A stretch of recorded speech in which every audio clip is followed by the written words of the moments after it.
ਸਾਡੇ ਨਾਲ ਸਿੱਖ ਚੈਨਲ ਤੇ ਸਟੂਡੀਓ ਦੇ ਵਿੱਚ ਮੌਜੂਦ ਹੈ ਜੀ। ਸਭ ਤੋਂ ਪਹਿਲਾਂ ਕੇਵਲ ਲਾਇਨ ਸੋਲਿਸਿਟਰ ਉਹਨਾਂ ਨੂੰ ਆਪਾਂ ਫਤਿਹ ਦੀ ਸਾਂਝ ਪਾਈਏ।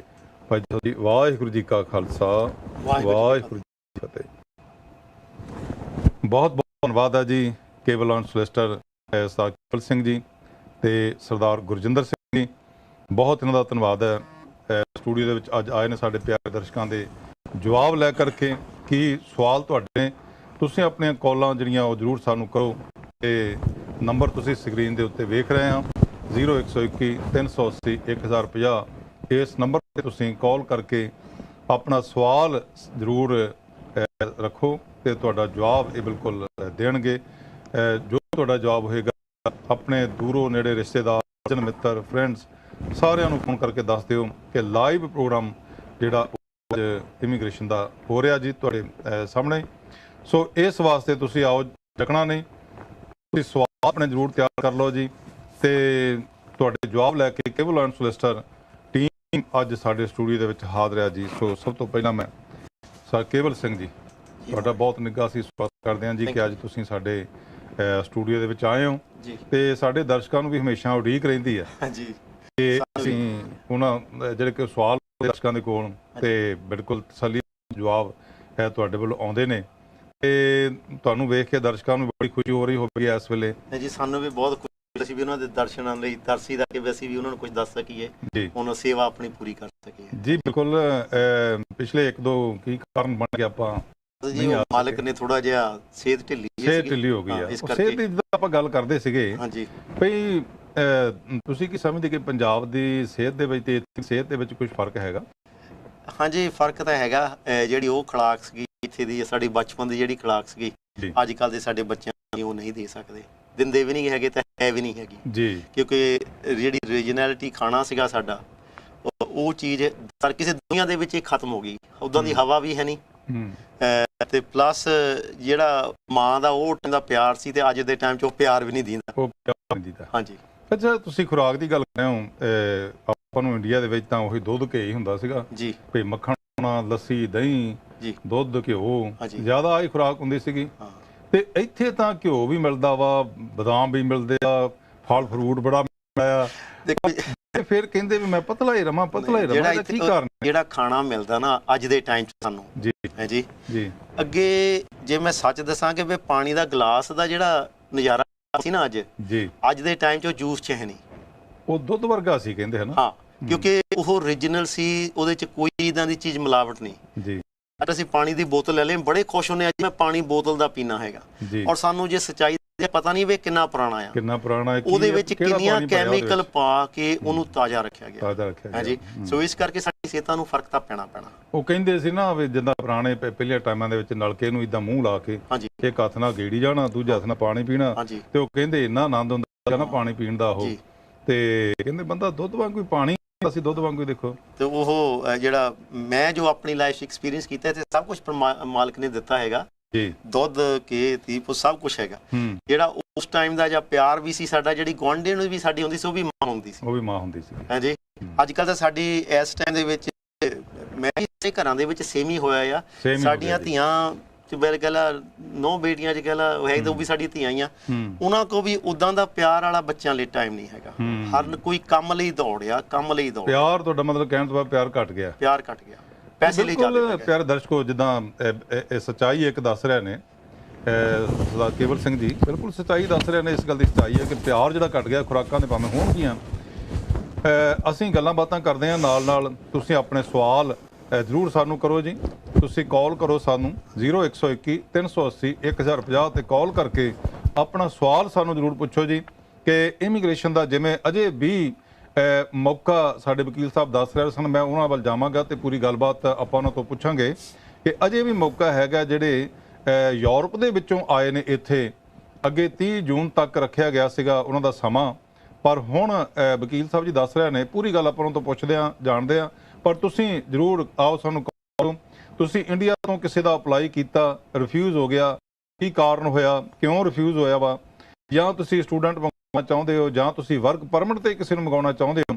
ਇੱਕ ਐਸਾ ਇੱਕ ਡੋਰ ਇਹ ਖੁੱਲੀ ਆ ਕਿ ਵਰਕ ਪਰਮਿਟ ਤੇ ਤੁਸੀਂ ਮੰਗਾ ਸਕਦੇ ਹੋ, ਆਪਣੇ ਰਿਸ਼ਤੇਦਾਰਾਂ ਨੂੰ ਤੁਸੀਂ ਸੱਦ ਸਕਦੇ ਹੋ। ਅਗਰ ਤੁਹਾਡੀ ਇੱਥੇ ਭਾਈਵਾਲੀ ਹੈ ਕਿਸੇ ਨਾਲ, ਬਿਲਡਰ ਦੇ ਨਾਲ ਆ, ਜਾਂ ਕਿਸੇ ਸਟੋਰ ਦੇ ਨਾਲ ਆ ਮਾਲਕ ਜਿਹੜਾ ਵਾ, ਜਾਂ ਕੋਈ ਹੋਰ ਇਸ ਤਰ੍ਹਾਂ ਕੋਈ ਸ਼ੈਫ ਵਗੈਰਾ, ਜਾਂ ਇਸ ਤਰ੍ਹਾਂ ਚੀਜ਼ਾਂ ਜਿਹੜੀਆਂ ਬੜੀਆਂ ਖੋਲ੍ਹੀਆਂ ਨੇ, ਤੇ ਕੋਈ ਹੈ ਅਗਰ ਉਹਦੇ ਵਿੱਚ ਤੁਸੀਂ ਮੰਗਾਉਣਾ ਚਾਹੁੰਦੇ ਮੰਗਾ ਸਕਦੇ ਹਾਂ ਜੀ। ਤੇ ਦੂਜਾ ਜਿਹੜੇ ਯੂਰਪ ਨੇ ਆਪਣੇ ਮਾਂ ਪਿਓ ਨੂੰ ਤੇ ਆਪਣੇ ਬੱਚਿਆਂ ਨੂੰ ਅਜੇ ਵੀ ਸਟਿਲ ਮੰਗਾ ਸਕਦੇ ਨੇ। ਆਪਾਂ ਇਹਦੇ ਬਾਰੇ ਜਾਣਕਾਰੀ ਲਈਏ ਵਕੀਲ ਸਾਹਿਬ ਗੁਰਜਿੰਦਰ ਸਿੰਘ ਕੋਲੋਂ, ਤੇ ਤੁਸੀਂ ਸਾਨੂੰ ਕਾਲ ਕਰੋ, ਕਾਲ ਕਰਕੇ ਤੁਸੀਂ ਜ਼ਰੂਰ ਪੁੱਛੋ ਜੀ ਸਾਨੂੰ। ਸਾਡੀ ਪੂਰੀ ਟੀਮ ਇਸ ਵੇਲੇ ਤੁਹਾਡੀ ਸੇਵਾ ਦੇ ਵਿੱਚ ਹਾਜ਼ਰ ਹੈ, ਤੁਸੀਂ ਆਪਣਾ ਸਵਾਲ ਕੋਈ ਵੀ ਪੁੱਛ ਸਕਦੇ ਹਾਂ ਜੀ। ਗੁਰਜਿੰਦਰ ਸਿੰਘ ਜੀ, ਜੀ ਇੱਕ ਰਿਕੁਐਸਟ ਕਰਦੇ ਕੋਈ ਟੈਲੀ ਦੀ ਆਵਾਜ਼। ਹਾਂਜੀ, ਮੈਂ ਇੱਕ ਵਾਰੀ ਬੇਨਤੀ ਕਰਾਂ ਆਪਣੇ ਪਿਆਰੇ ਦਰਸ਼ਕਾਂ ਨੂੰ, ਕਈ ਵਾਰੀ ਹੁੰਦਾ ਕਿ ਤੁਸੀਂ ਆਪਣੇ ਟੈਲੀ ਦੀ ਆਵਾਜ਼ ਜਿਹੜੀ ਆ ਉਹ ਨਹੀਂ ਘੱਟ ਕਰਦੇ, ਉਹ ਤੁਸੀਂ ਉਨੀ ਹੀ ਰੱਖਦੇ ਆ ਤੇ ਆਪਣੀ ਆਵਾਜ਼ ਵੀ ਨਾਲ ਸੁਣਦੇ ਆ, ਤੇ ਫਿਰ ਇਧਰ ਸਵਾਲ ਉਹ ਥੋੜਾ ਜਿਹਾ ਉਹਦੇ ਵਿੱਚ ਬੰਦਾ ਜਿਹਾ ਹੋ ਜਾਂਦਾ ਵਾ। ਤੇ ਤੁਸੀਂ ਪਲੀਜ਼ ਆਪਣੀ ਟੈਲੀ ਦੀ ਆਵਾਜ਼ ਬੰਦ ਕਰਕੇ ਤੇ ਟੈਲੀਫੋਨ ਤੇ ਹੀ ਤੁਸੀਂ ਜ਼ਰੂਰ ਸਵਾਲ ਆਪਣਾ ਪੁੱਛਿਆ ਕਰੋ। ਹਾਂ, ਰਿਕਾਰਡਿੰਗ ਤੇ ਤੁਸੀਂ ਲਾ ਸਕਦੇ ਆ, ਰਿਕਾਰਡਿੰਗ ਤੇ ਲਾ ਕੇ ਤੁਸੀਂ ਬਾਅਦ ਦੇ ਵਿੱਚ ਵੀ ਉਹਨੂੰ ਸੁਣ ਸਕਦੇ ਆ। ਸੋ ਬਹੁਤ ਵਧੀਆ ਕੇਵਲ ਸਿੰਘ ਜੀ ਨੇ ਇੱਕ ਸੁਝਾਅ ਜਿਹੜਾ ਆਪਣੇ ਪਿਆਰੇ ਦਰਸ਼ਕਾਂ ਨੂੰ ਇਹ ਦਿੱਤਾ, ਇੱਕ ਰਿਕੁਐਸਟ ਕੀ ਹੈ, ਸੋ ਇਹਨੂੰ ਆਪਾਂ ਮੰਨਣਾ ਵੀ। ਗੁਰਜਿੰਦਰ ਸਿੰਘ ਜੀ, ਸਤਿ ਸ਼੍ਰੀ ਅਕਾਲ। ਆਪਾਂ ਜੀ ਸਤਿ ਸ਼੍ਰੀ ਅਕਾਲ ਜੀ, ਕਿੱਦਾਂ ਤੁਸੀਂ ਠੀਕ ਹੋ?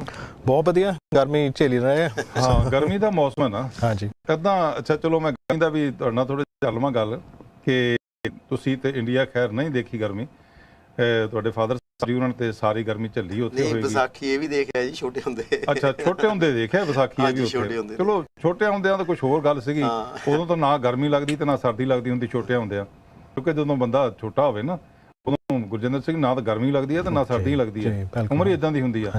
ਪਰ ਚਲੋ ਉਸ ਤੋਂ ਬਾਅਦ ਦੀ ਗਰਮੀ ਉੱਥੇ ਕਾਫੀ ਪੈ ਰਹੀ ਹੈ। ਤੁਸੀਂ ਥੋੜਾ ਜਿਹਾ ਕੀ ਮਹਿਸੂਸ ਕੀਤਾ ਵੀ ਇੱਥੇ ਦੀ ਗਰਮੀ ਕਹਿੰਦੇ ਵੀ 30 ਕਿ ਹੋ ਜਾਏ ਤੇ ਬੰਦਾ ਬਸ ਤੜਫਣ ਜਾ ਲੱਗ ਪੈਂਦਾ, ਤੇ ਉੱਥੇ ਦੀ 45 ਡਿਗਰੀ 44 ਡਿਗਰੀ 40 ਤੋਂ ਉੱਪਰ ਯਾਨੀ ਬੰਦਾ ਝੱਲ ਲੈਂਦਾ ਵਾ। ਹਾਂਜੀ, ਕੀ ਕਾਰਨ ਹੈ, ਤੁਸੀਂ ਕੀ ਸਮਝਦੇ ਹੋ? ਨਹੀਂ, ਆਈ ਥਿੰਕ ਬਹੁਤ ਵਧੀਆ ਮੌਸਮ ਰਿਹਾ ਪਿਛਲੇ 2 ਹਫ਼ਤੇ ਤਾਂ, ਬਹੁਤ ਸੋਹਣਾ ਮੌਸਮ ਰਿਹਾ। ਤਾਂ ਬਹੁਤ ਆਨੰਦ ਮਾਣਿਆ ਗਰਮੀ ਦਾ, ਤਾਂ ਸਾਨੂੰ ਘੱਟੇ ਦੇਖਣ ਨੂੰ ਮਿਲਦੀ ਹੈ। ਸੋ ਸੋਹਣਾ ਸੀਗਾ, ਨਿਆਣਿਆਂ ਨਾਲ ਰਿਲੈਕਸ ਕੀਤਾ ਗਾਰਡਨ 'ਚ ਤੇ ਜਾਂ ਖੇਲਣ ਲੈ ਕੇ ਗਏ ਜੀ। ਸੋ ਬਹੁਤ ਸੋਹਣਾ ਮੌਸਮ ਸੀ, ਵਧੀਆ ਮੌਸਮ। ਤੁਸੀਂ ਗੱਲ ਕੀਤੀ ਹੈ ਕੇਵਲ ਸਿੰਘ ਜੀ, ਮੈਂ ਇੱਕ ਬਜ਼ੁਰਗਾਂ ਨਾਲ ਗੱਲ ਕੀਤੀ, ਮੈਂ ਉਹਨੂੰ ਹਮੇਸ਼ਾ ਦੇਖਦਾ ਸੀਗਾ ਵੀ ਉਹ ਖੂੰਡੀ ਲੈ ਕੇ ਆਉਂਦੇ ਹੁੰਦੇ ਸੀਗੇ, ਤੇ ਇੱਕ ਦਿਨ ਉਹ ਖੂੰਡੀ ਤੋਂ ਬਿਨਾਂ ਆਏ, ਤੇ ਮੈਂ ਹੁਣ ਪੁੱਛਿਆ ਵੀ ਬਜ਼ੁਰਗੋ ਤੁਹਾਡੀ ਖੂੰਡੀ ਕਿੱਥੇ ਆ? ਉਹ ਕਹਿੰਦੇ ਵੀ ਖੂੰਡੀ ਦੀ ਲੋੜ ਹੀ ਨਹੀਂ ਪਈ ਆ 5-4 ਦਿਨਾਂ ਦੇ ਵਿੱਚ, ਸਰੀਰ ਏਦਾਂ ਸਿੱਧਾ ਹੀ ਹੋ ਗਿਆ। ਇਹ ਇੱਕ ਕੁਦਰਤ ਵੱਲੋਂ ਬਖਸ਼ ਹੈ ਜੀ। ਜਿੱਦਾਂ ਆਪਾਂ ਸੈੱਲ ਹੁੰਦੇ ਨਾ ਪੁਰਾਣੇ ਜੀ, ਪੁਰਾਣੇ ਟਾਈਮ 'ਚ ਮੈਂ ਤੁਹਾਨੂੰ ਥੋੜੇ ਪਿੱਛੇ ਲੈ ਕੇ ਆਉਂਦਾ, ਸਾਡੇ ਨੂੰ ਇੰਡੀਆ 'ਚ ਰੇਡੀਓ ਭੇਜਿਆ। ਅੱਛਾ, ਉਹਦੇ 'ਚ ਸੈੱਲ ਸੀਗੇ। ਡੈਡ ਕਿੱਥੇ? ਇੰਗਲੈਂਡ। ਅੱਛਾ, ਇੰਗਲੈਂਡ ਸੀਗੇ ਤੁਹਾਡੇ ਡੈਡ? ਆਹੋ, ਮੈਂ ਉਸ ਵੇਲੇ ਇੰਡੀਆ ਸੀਗਾ, ਮੇਰੀ ਮਾਮਾ ਵੀ ਇੰਡੀਆ ਸੀ। ਮਤਲਬ ਇਹਨਾਂ ਦੇ ਬਾਬਾ ਜੀ ਵੀ ਇੰਗਲੈਂਡ 'ਚ ਰਹਿੰਦੇ ਸੀ? ਇੱਥੇ ਪੱਕੇ ਸੀ, ਉਹਨਾਂ ਨੇ ਮੰਗਾਇਆ ਸਾਨੂੰ। ਉਹਨਾਂ ਨੇ ਮੰਗਾਇਆ, ਠੀਕ ਹੈ। ਤੇ ਉਹਨਾਂ ਨੇ ਸਾਨੂੰ ਰੇਡੀਓ ਭੇਜਿਆ, ਨਾਲੇ ਭੇਜੇ ਐਲਈਡੀ ਦੇ ਸੈੱਲ ਵਾਹ ਵਾਹ ਵਿੱਚ ਪਾਉਣ ਨੂੰ। ਅਸੀਂ ਉਹਨਾਂ ਨੂੰ ਧੁੱਪ ਦੇ ਵਿੱਚ ਰੱਖ ਕੇ ਚਾਰਜ ਕਰ ਲੈਂਦੇ ਸੀਗੇ। ਸੱਚਾਈ ਗੱਲ ਹੈ ਜੀ, ਅਸੀਂ ਧੁੱਪ ਦੇ ਵਿੱਚ ਰੱਖ ਦੇਣਾ ਜਦੋਂ ਸੂਰਜ ਸ਼ੁਰੂ ਹੋਣਾ, ਤੇ 5-7 ਘੰਟੇ ਉਹਨਾਂ ਨੇ ਕਰ ਦੇਣਾ। ਉਹਨਾਂ ਨੇ ਸਾਡੇ 2-3 ਦਿਨ ਉਸੇ ਸਿੱਲਾਂ ਨਾਲ ਅਸੀਂ ਕੱਢ ਲੈਣੇ, ਮੁੜ ਕੇ ਫੇਰ ਰੱਖ ਦੇਣੇ। ਨਾਲੇ ਉਹ ਕੋਈ ਏਦਾਂ ਨਹੀਂ ਸੀ ਵੀ ਬਿਜਲੀ ਤੇ ਅਲੱਗ ਲਾਉਂਦੇ ਸੀ, ਸਿਰਫ ਧੁੱਪ 'ਚ ਰੱਖ ਦੇਣੇ, ਕਿਸੇ ਚੀਜ਼ 'ਚ ਉਹ ਚਾਰਜ ਹੋ ਜਾਣੇ। ਸੋ ਬੰਦਾ ਵੀ ਇਦਾਂ ਹੀ ਚਾਰਜ ਹੋ ਜਾਂਦਾ। ਕਹਿੰਦੇ ਨਾ ਵਿਟਾਮਿਨ ਡੀ ਮੁੱਕ ਜਾਂਦਾ ਆ, ਤੇ ਉੱਥੇ ਕਦੇ ਇੰਡੀਆ ਸੁਣਿਆ ਸੀਗਾ ਕਿ ਵਿਟਾਮਿਨ ਡੀ ਮੁੱਕਿਆ? ਕਦੇ ਵੀ ਨਹੀਂ ਸੀ ਸੁਣਿਆ। ਬਹੁਤ ਵਧੀਆ ਤੁਸੀਂ ਗੱਲ ਕੀਤੀ ਆ। ਉਹ ਰੇਡੀਓ ਤੇ ਕੋਲ ਹੋ ਬਹਿੰਦੇ ਹੁੰਦੇ ਸੀ, ਚੀਜ਼ ਰੇਡੀਓ ਹੁੰਦਾ ਸੀਗਾ, ਕਹਿੰਦਾ ਖਰੇ ਕਿੱਥੋਂ ਬੋਲਦੇ ਆ, ਕਿੱਥੋਂ ਆਵਾਜ਼ ਆਉਂਦੀ ਆ, ਕਿੱਦਾਂ ਆਵਾਜ਼ ਆਉਂਦੀ ਆ। ਤੇ ਆਹ ਤਾਂ ਬੜਾ ਫਾਰਵਰਡ ਜ਼ਮਾਨਾ ਹੋ ਗਿਆ ਜੀ। ਉਹਦੇ ਵਿੱਚ ਤੁਹਾਡੇ ਸਾਰਾ ਕੁਝ ਆ, ਸਾਰੀ ਦੁਨੀਆ ਤੁਹਾਡੀ ਜੇਬ 'ਚ ਆ। ਬਿਲਕੁਲ, ਮੈਂ ਤਾਂ ਹੈਰਾਨ ਦੇਖੋ ਇਸ ਗੱਲ ਤੇ ਵੀ ਆ ਕਿ ਸਾਡੇ ਜਿਹੜੇ ਵੀਰ ਇੰਡੀਆ ਰਹਿੰਦੇ ਨੇ ਜਾਂ ਇੱਥੇ ਰਹਿੰਦੇ ਨੇ, ਉਹ ਜਦੋਂ ਕੋਠੀ ਉੱਥੇ ਪਾਉਂਦੇ ਆ ਤੇ ਉਹ ਸਾਰਾ ਸਿਸਟਮ ਉੱਥੇ ਲਵਾ ਕੇ ਇੱਥੇ ਬੈਠ ਕੇ ਮੋਬਾਈਲ ਦੇ ਉੱਤੇ ਦੇਖਦੇ ਆ ਕੌਣ ਆਇਆ ਕੌਣ ਗਿਆ, ਕਿੱਦਾਂ ਦੇ ਸਿਸਟਮ ਆ ਗਿਆ। ਸੋ ਪਿਆਰੇ ਦਰਸ਼ਕੋ, ਆਪਾਂ ਨਾਲ ਗੱਲਾਂ ਵੀ ਇਹ ਕਰਨੀਆਂ ਨੇ, ਤੇ ਤੁਸੀਂ ਨਾਲ ਸਵਾਲ ਵੀ ਸਾਨੂੰ ਕਰੋ ਜੀ। ਇਮੀਗ੍ਰੇਸ਼ਨ ਦੇ ਮਸਲੇ ਦੇ ਵਿੱਚ ਤੁਸੀਂ ਕਿਸੇ ਨੂੰ ਮੰਗਾਉਣਾ ਚਾਹੁੰਦੇ ਹੋ, ਇੰਡੀਆ ਤੋਂ ਮੰਗਾਉਣਾ ਚਾਹੁੰਦੇ ਹੋ, ਕੀ ਪ੍ਰੋਬਲਮ ਪਈ ਹੋਈ ਆ, ਜਾਂ ਤੁਸੀਂ ਆਪਣੇ ਤੌਰ ਤੇ ਮੰਗਾਉਂਦੇ ਹੋ ਤੇ ਕਈ ਵਾਰੀ ਬਹੁਤ ਸਾਰੀਆਂ ਰੁਕਾਵਟਾਂ ਪੈ ਜਾਂਦੀਆਂ, ਤੇ ਉਹਦੇ ਵਿੱਚ ਕਈ ਵਾਰੀ ਫਾਰਮ ਜਿਹੜਾ ਆਪਾਂ ਸਹੀ ਤਰੀਕੇ ਨਾਲ ਨਹੀਂ ਫਿਲ ਕਰਦੇ, ਜਾਂ ਕਈ ਹੋਰ ਵਿੱਚ ਮਿਸਟੇਕ ਆਪਾਂ ਕਰ ਜਾਂਦੇ ਹਾਂ।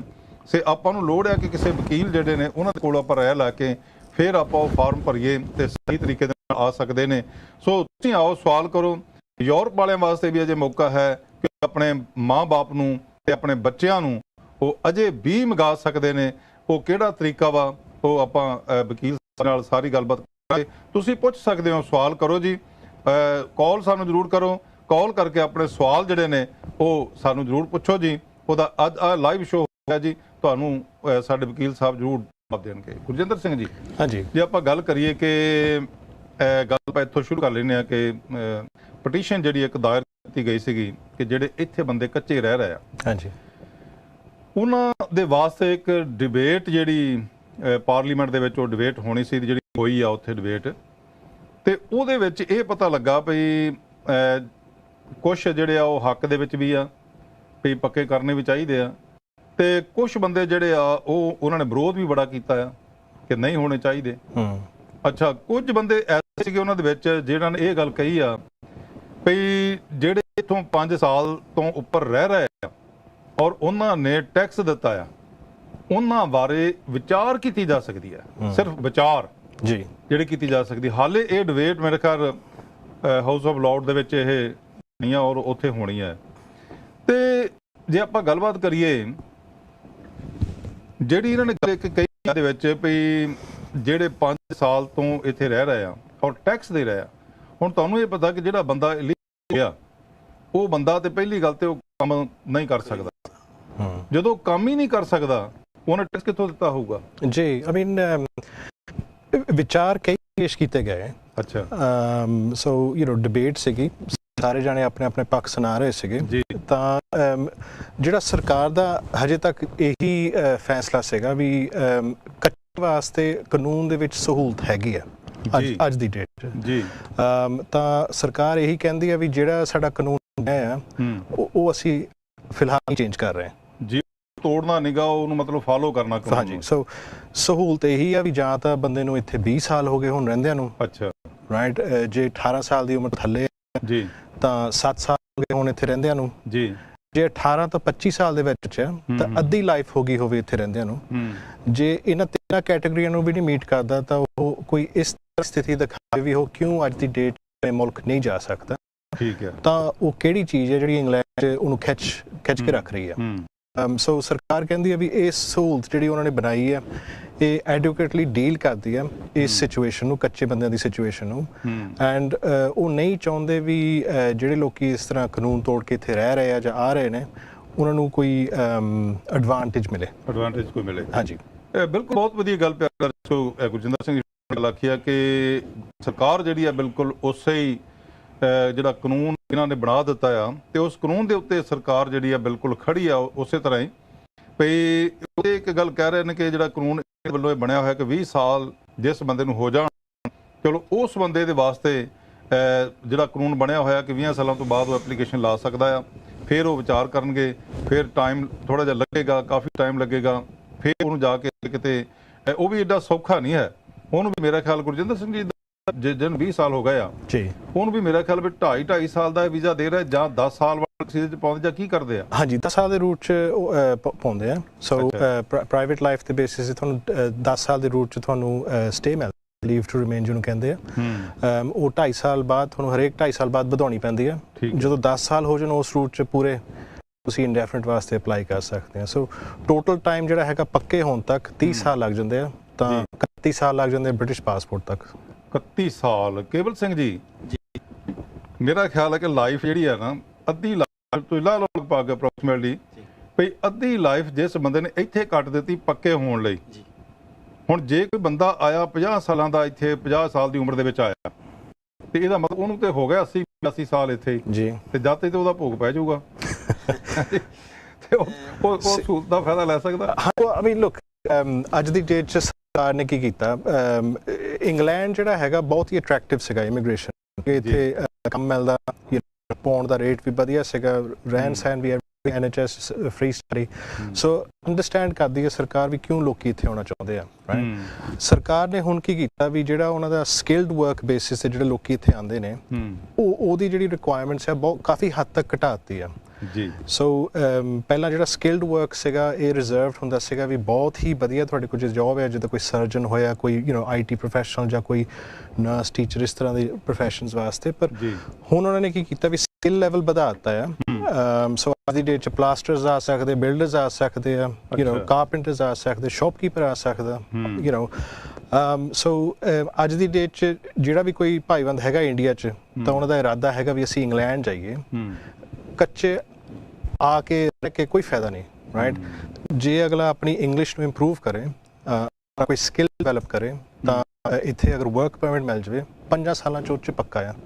ਸੋ 5 ਸਾਲਾਂ 'ਚ ਤੁਸੀਂ ਮਾੜੀ ਜਿਹੀ ਮਿਹਨਤ ਕਰਕੇ ਤੁਸੀਂ ਪੱਕੇ ਹੋ ਸਕਦੇ ਆ। ਸ਼ਾਰਟਕਟ ਕਰੋਗੇ ਇੰਗਲੈਂਡ 'ਚ ਆ ਕੇ ਕੱਚੇ ਰਹਿ ਕੇ 30-31 ਸਾਲ ਉਹ 80 ਸਾਲ ਵਾਲਾ ਚੱਕਰ ਉਹ 80 ਸਾਲ 82 ਸਾਲ ਵਾਲਾ ਚੱਕਰ ਹੋ ਗਿਆ ਜੀ। ਉਹ ਆਪਾਂ ਹੁਣ ਗੱਲ ਕਰਦੇ ਹਾਂ। ਸੋ ਪਿਆਰੇ ਦਰਸ਼ਕੋ ਜੀ, ਦੇਖੋ ਬਹੁਤ ਵਧੀਆ ਗੱਲ ਸਾਡੇ ਵਕੀਲ ਸਾਹਿਬ ਕਹਿ ਰਹੇ ਨੇ, ਲੀਗਲ ਤੌਰ ਤੇ ਆਓ ਜਿਹਦੇ ਵਿੱਚ ਵੀ ਫਾਇਦਾ ਹੋਵੇ, ਔਰ ਜੋ ਵਕੀਲ ਸਾਹਿਬ ਦੱਸ ਰਹੇ ਨੇ ਇਹਨਾਂ ਤੋਂ ਮਦਦ ਲਵੋ।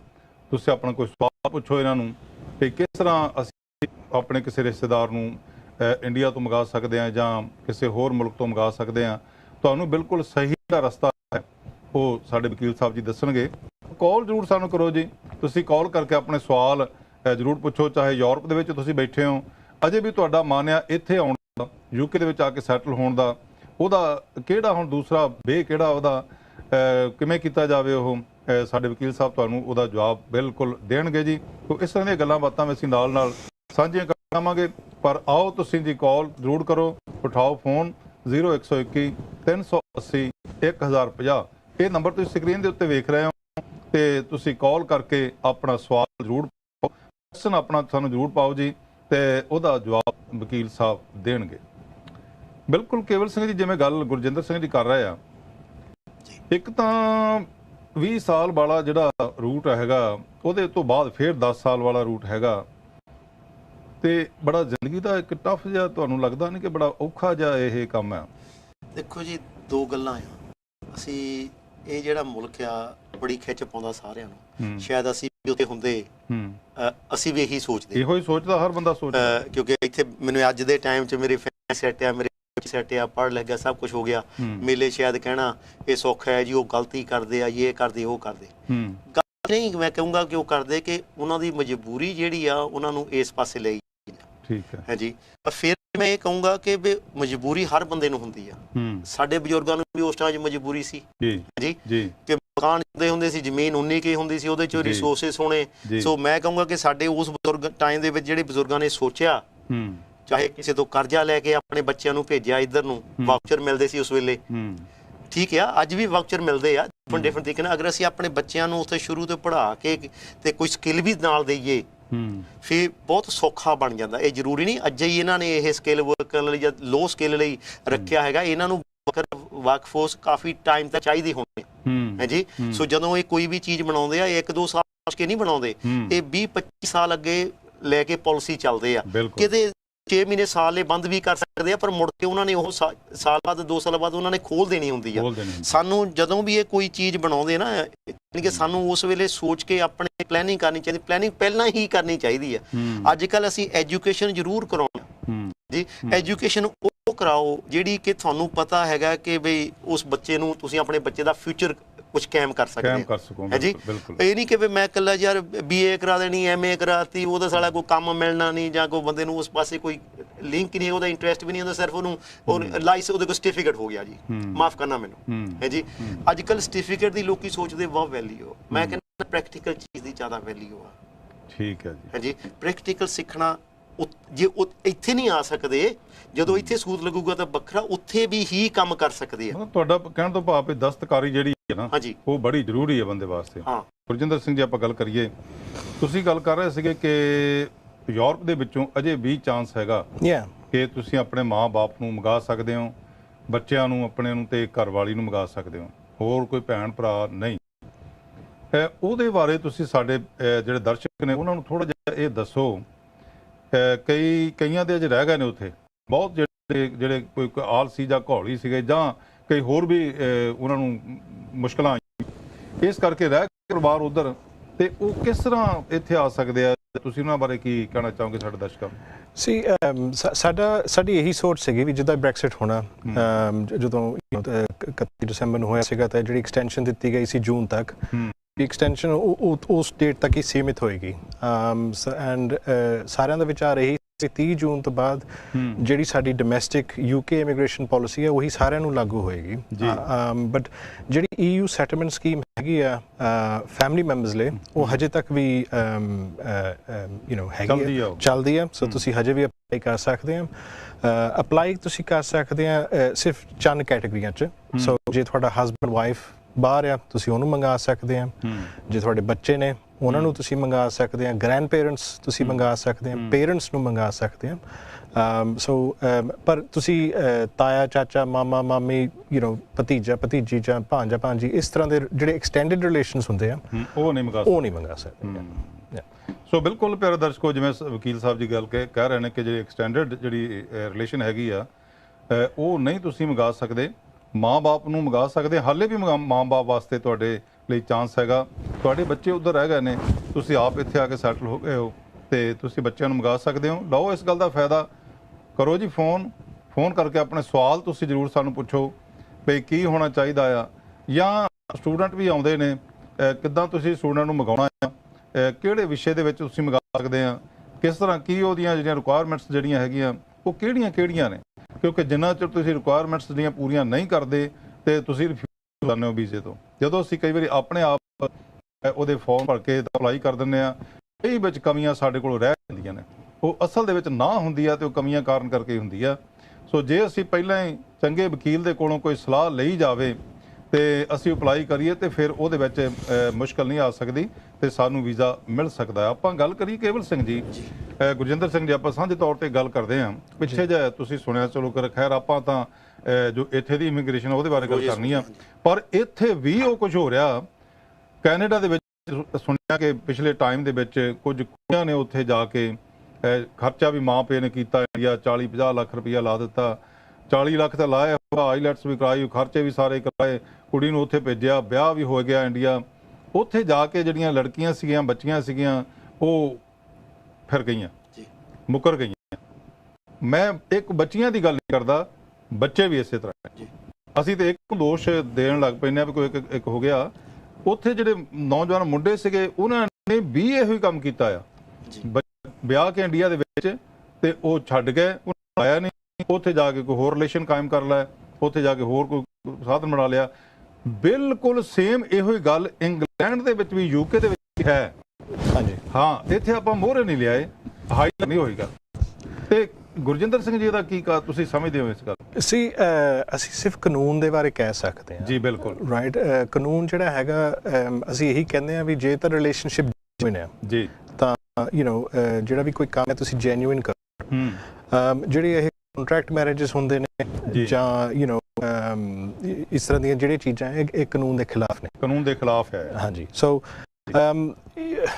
ਬਟ ਸੀ ਪ੍ਰੋਬਲਮ ਇਹ ਆ ਜਾਂਦੀ ਹੈ ਵੀ ਇੰਡੀਆ 'ਚ ਅਸੀਂ ਦੇਖਦੇ ਹਾਂ ਵੀ ਕਲਚਰ ਹੈਗਾ ਇੱਕ ਸ਼ਾਰਟਕਟ ਮਾਰਦਾ ਠੀਕ ਹੈ ਰਾਈਟ ਕੋਈ ਵੀ ਪੜ੍ਹੀ ਲਿਖੀ ਕੁੜੀ ਦੀ ਵਿਆਹ ਕਰਾ ਲਓ ਨਾਲਾਇਕ ਮੁੰਡਾ ਉਹਦੇ ਨਾਲ ਤੁਸੀਂ ਭੇਜ ਦਿਓ ਇੰਗਲੈਂਡ ਚਲ ਜਾਂਦਾ ਰਾਈਟ ਜਾਂ ਦੂਜੇ ਪਾਸੇ ਵੀ ਹੈ ਕਈ ਵਾਰੀ ਰਾਈਟ ਪਰ ਹੈਗਾ ਤਾਂ ਇਹ ਗਲਤੀ ਹੈ ਕਿਉਂਕਿ ਕਾਨੂੰਨ ਦੇ ਖਿਲਾਫ ਹੈ ਜੀ ਹਾਂਜੀ ਜੀ ਕੇਵਲ ਸਿੰਘ ਜਿਵੇਂ ਗੁਰਜਿੰਦਰ ਸਿੰਘ ਨਾਲ ਗੱਲ ਕੀਤੀ ਕਾਨੂੰਨ ਦੇ ਬਿਲਕੁਲ ਇਹ ਖਿਲਾਫ ਚੀਜ਼ ਹੈ ਵੀ ਖਿਲਾਫ ਆ ਕਈ ਵਾਰ ਜਿੱਦਾਂ ਕੰਟਰੈਕਟ ਮੈਰਿਜ ਦੀ ਨੇ ਗੱਲ ਕੀਤੀ ਆ ਜਾਂ ਕਈ ਵਾਰੀ ਆਪਾਂ ਇਹ ਕਰਦੇ ਹਾਂ ਕਿ ਇੱਥੇ ਆਉਣ ਦੇ ਮਾਰੇ ਜਾਂ ਕੈਨੇਡਾ ਦੇ ਮਾਰੇ ਅਮਰੀਕਾ ਜਾਣ ਦੇ ਮਾਰੇ ਆਪਾਂ ਬਹੁਤ ਗਲਤ ਜਿਹੜੇ ਰਿਲੇਸ਼ਨ ਦੇ ਨਾਲ ਮੈਰਿਜ ਕਰਦੇ ਹਾਂ ਐਮਨ ਕਿ ਭੈਣ ਭਰਾ ਵੀ ਹੋਣ ਮੈਂ ਪਿਆਰੇ ਦਰਸ਼ਕੋ ਗੱਲ ਕਰ ਦੇਵਾਂ ਅਸੀਂ ਉਹ ਲਾਵਾਂ ਲੈ ਲੈਂਦੇ ਉੱਥੇ ਹੁਣ ਤੁਸੀਂ ਇਹ ਗੱਲ ਦੱਸੋ ਜਿਸ ਬੰਦੇ ਨੇ ਲਾਵਾਂ ਲੈ ਲਈਆਂ ਕਿ ਉਹ ਗ੍ਰੈਸ ਨਹੀਂ ਕਰ ਸਕਦਾ ਇਹ ਗੱਲ ਤਾਂ ਕਿ ਅਸੀਂ ਉਹ ਜਿੱਦਾਂ ਬੇਟੇ ਨੇ ਕਿਹਾ ਵੀ ਸ਼ੋਰਟ ਤਰੀਕੇ ਦਾ ਰਸਤਾ ਢੂੰਢਦੇ ਆ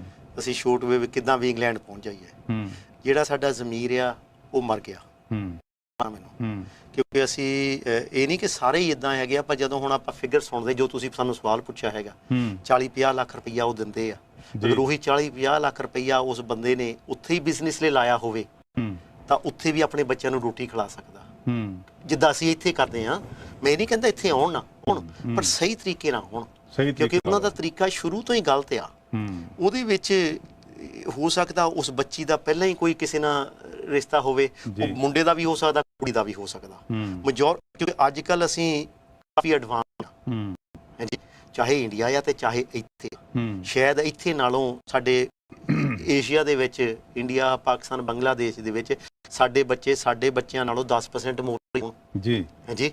ਕਈ ਵਾਰ ਅਸੀਂ ਬੱਚਿਆਂ ਨੂੰ ਲੈ ਕੇ ਜਾਂਦੇ ਹਾਂ ਉੱਥੇ, ਕਹਿੰਦੇ ਆ ਲਓ ਜੀ ਅਸੀਂ ਇੰਡੀਆ ਲੈ ਕੇ ਜਾਣਾ, ਤੁਹਾਨੂੰ ਇੰਡੀਆ ਦਿਖਾਉਂਦੇ ਹਾਂ। ਜਦੋਂ ਸਾਡੇ ਹੀ ਉਹ ਬੱਚੇ ਉੱਥੇ ਜਾਂਦੇ ਕਹਿੰਦੇ ਡੈਡੀ ਸਾਡੇ ਤਾਂ ਇੰਗਲੈਂਡ ਦੇ ਵਿੱਚ ਹਲੇ ਅਸੀਂ ਪਿੱਛੇ ਆਏ, ਤਾਂ ਸਾਡੇ ਨਾਲ ਵੀ ਮੋਰੇ ਆ। ਤਾਂ ਸੱਚਾਈ ਆ, ਹੈ ਸੱਚਾਈ ਹਾਂਜੀ। ਸੋ ਜਿਹੜੀ ਅਸੀਂ ਗਲਤ ਰਸਤਾ ਅਪਣਾਉਂਦੇ ਆ ਉਹ ਸਾਡੇ ਲਈ ਚੰਗਾ ਨਹੀਂ ਹੈਗਾ, ਉਹਦਾ ਹੀ ਫਲ ਸਾਨੂੰ ਮੋੜ ਆ ਰਿਹਾ ਜੀ। ਮੈਂ ਹੁਣ ਦੂਸਰੀ ਗੱਲ ਗੁਰਜਿੰਦਰ ਸਿੰਘ ਜੀ ਪੁੱਛਾਂ, ਜਿੱਦਾਂ ਹੁਣ ਯੂਕੇ ਦੇ ਆਪਾਂ ਗੱਲ ਕਰ ਲਈ, ਕੋਈ ਇਸ ਤਰ੍ਹਾਂ ਮੁੰਡਾ ਜਾਂ ਕੁੜੀ ਇੰਡੀਆ ਜਾ ਕੇ ਵਿਆਹ ਕਰਾਏ ਆਉਂਦੇ ਆ, ਜਾਂ ਇਹਦੇ ਵਿੱਚੋਂ ਇੱਥੇ ਆਈਲੈਟਸ ਕਰਕੇ ਭੇਜਦੇ ਆ, ਜਾਂ ਸਟੱਡੀ ਵਾਸਤੇ ਭੇਜਦੇ ਆ, ਸੇਮ ਇੱਥੇ ਹੀ ਉਹ ਗੱਲ ਹੋ ਜਾਏ, ਇੱਥੇ ਦਾ ਕਾਨੂੰਨ ਉਹਨਾਂ ਵਾਸਤੇ ਕੀ ਕਹਿੰਦਾ ਹੈ? ਸਿੱਖ ਇਹ ਕਹਿੰਦਾ ਆ ਵੀ ਜਿਹੜੀ ਤੁਹਾਡੀ ਰਿਲੇਸ਼ਨਸ਼ਿਪ ਹੈ ਉਹ ਫਰਾਡ ਆ, ਡਿਸੈਪਸ਼ਨ ਆ। ਸੋ ਤੁਹਾਨੂੰ ਫਰਾਡ ਜਾਂ ਡਿਸੈਪਸ਼ਨ ਦੇ ਬੇਸ ਤੇ ਤੁਹਾਨੂੰ ਬੈਨ ਵੀ ਕੀਤਾ ਜਾ ਸਕਦਾ। ਗਾਂ ਅੱਗੇ ਜਿਹੜੀ ਵੀ ਤੁਸੀਂ ਕੋਈ ਇਮੀਗ੍ਰੇਸ਼ਨ ਦੀ ਅਗਰ ਐਪਲੀਕੇਸ਼ਨ ਲਗਾਓ, ਉਹ ਆਟੋਮੈਟਿਕ ਰਿਫਿਊਜ਼ਲ ਵੀ ਹੋ ਸਕਦੀ ਆ। ਠੀਕ ਹੈ। ਸੋ ਕਾਫੀ ਸੀਰੀਅਸ ਕਨਸੀਕੁਐਂਸਿਸ ਹੁੰਦੇ ਨੇ। ਯੂ نو ਕੋਈ ਜਿਹੜਾ ਕੰਟਰੈਕਟ ਮੈਰਿਜ ਹੈ ਜਾਂ ਕੋਈ ਇਸ ਤਰ੍ਹਾਂ ਦਾ ਫਰਜ਼ੀ ਕੇਸ ਤੁਸੀਂ ਅਗਰ ਲਗਾਉਂਦੇ ਆ, ਕਿਉਂਕਿ ਉਹ ਕਹਿੰਦੇ ਆ ਵੀ ਤੁਸੀਂ ਨਾ ਝੂਠ ਬੋਲ ਕੇ ਇੱਕ ਇਮੀਗ੍ਰੇਸ਼ਨ ਦਾ ਐਡਵਾਂਟੇਜ ਲੈਣ ਦੀ ਕੋਸ਼ਿਸ਼ ਕੀਤੀ ਹੈ। ਜੀ ਜੀ। ਸੋ ਮਤਲਬ ਤੁਸੀਂ ਸਹੀ ਇਹ ਗੱਲ ਕਹੀ ਆ ਵੀ ਜਿੱਦਾਂ ਉਹ ਇੱਕ ਐਡਵਾਂਟੇਜਸ ਜਿਹੜਾ ਉਹ ਲੈਂਦੇ ਹੈਗੇ ਆ, ਤੇ ਇੱਕ ਇੱਥੇ ਸੈਟਲ ਹੋਣ ਵਾਸਤੇ। ਹਾਂਜੀ। ਪਰ ਕਾਨੂੰਨ ਇੱਥੇ ਦਾ ਤੁਸੀਂ ਸਾਡੇ ਪਿਆਰੇ ਦਰਸ਼ਕਾਂ ਨੂੰ ਦੱਸਿਆ ਵੀ ਕਾਨੂੰਨ ਇਹ ਗੱਲ ਕਹਿੰਦਾ ਵਾ ਕਿ ਜੇ ਕੋਈ ਇਸ ਇੱਥੇ ਚਾਂਸ ਹੋ ਜਾਂਦਾ, ਤੇ ਕੀ ਕੋਈ ਇੰਡੀਆ ਦੇ ਵਿੱਚ ਜਿੱਦਾਂ ਹੁਣ ਫਰਜ਼ ਕੋਲ ਲੜਕੀ ਇੱਥੇ ਆ ਗਈ, ਇੰਡੀਆ ਚੋਂ ਸਾਰਾ ਖਰਚਾ ਕਰਕੇ ਲੜਕੀ ਦਾ ਉਹਨੂੰ ਪੜ੍ਹਾਈ ਦੇ ਬੇਸ ਤੇ ਇੱਥੇ ਭੇਜਿਆ ਉਹਨਾਂ ਨੇ, ਠੀਕ ਆ ਜੀ, ਇੱਥੇ ਆ ਕੇ ਲੜਕੀ ਮੁੱਕਰ ਗਈ। ਹਾਂਜੀ।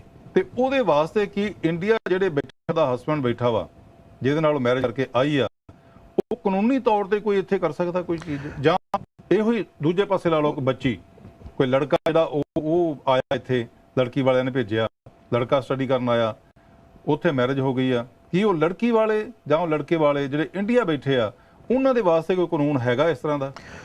ਨਹੀਂ, ਕਿਉਂਕਿ ਕਾਨੂੰਨ ਇਹ ਕਹਿੰਦਾ ਵੀ ਓਬਵੀਅਸਲੀ ਜੇ ਤੁਸੀਂ ਵਿਆਹ ਕਰਾਇਆ ਕਿਸੇ, ਉਹਦਾ ਯੂ نو ਰਿਕੁਆਇਰਮੈਂਟ ਇਹ ਤਾਂ ਨਹੀਂ ਸੀ ਕਿ ਵਿਆਹ ਦੀ ਵੀ ਅਗਲੀ ਤੁਹਾਨੂੰ ਇੰਗਲੈਂਡ ਲਿਜਾਏਗੀ ਜਾਂ ਲਿਜਾਏਗਾ।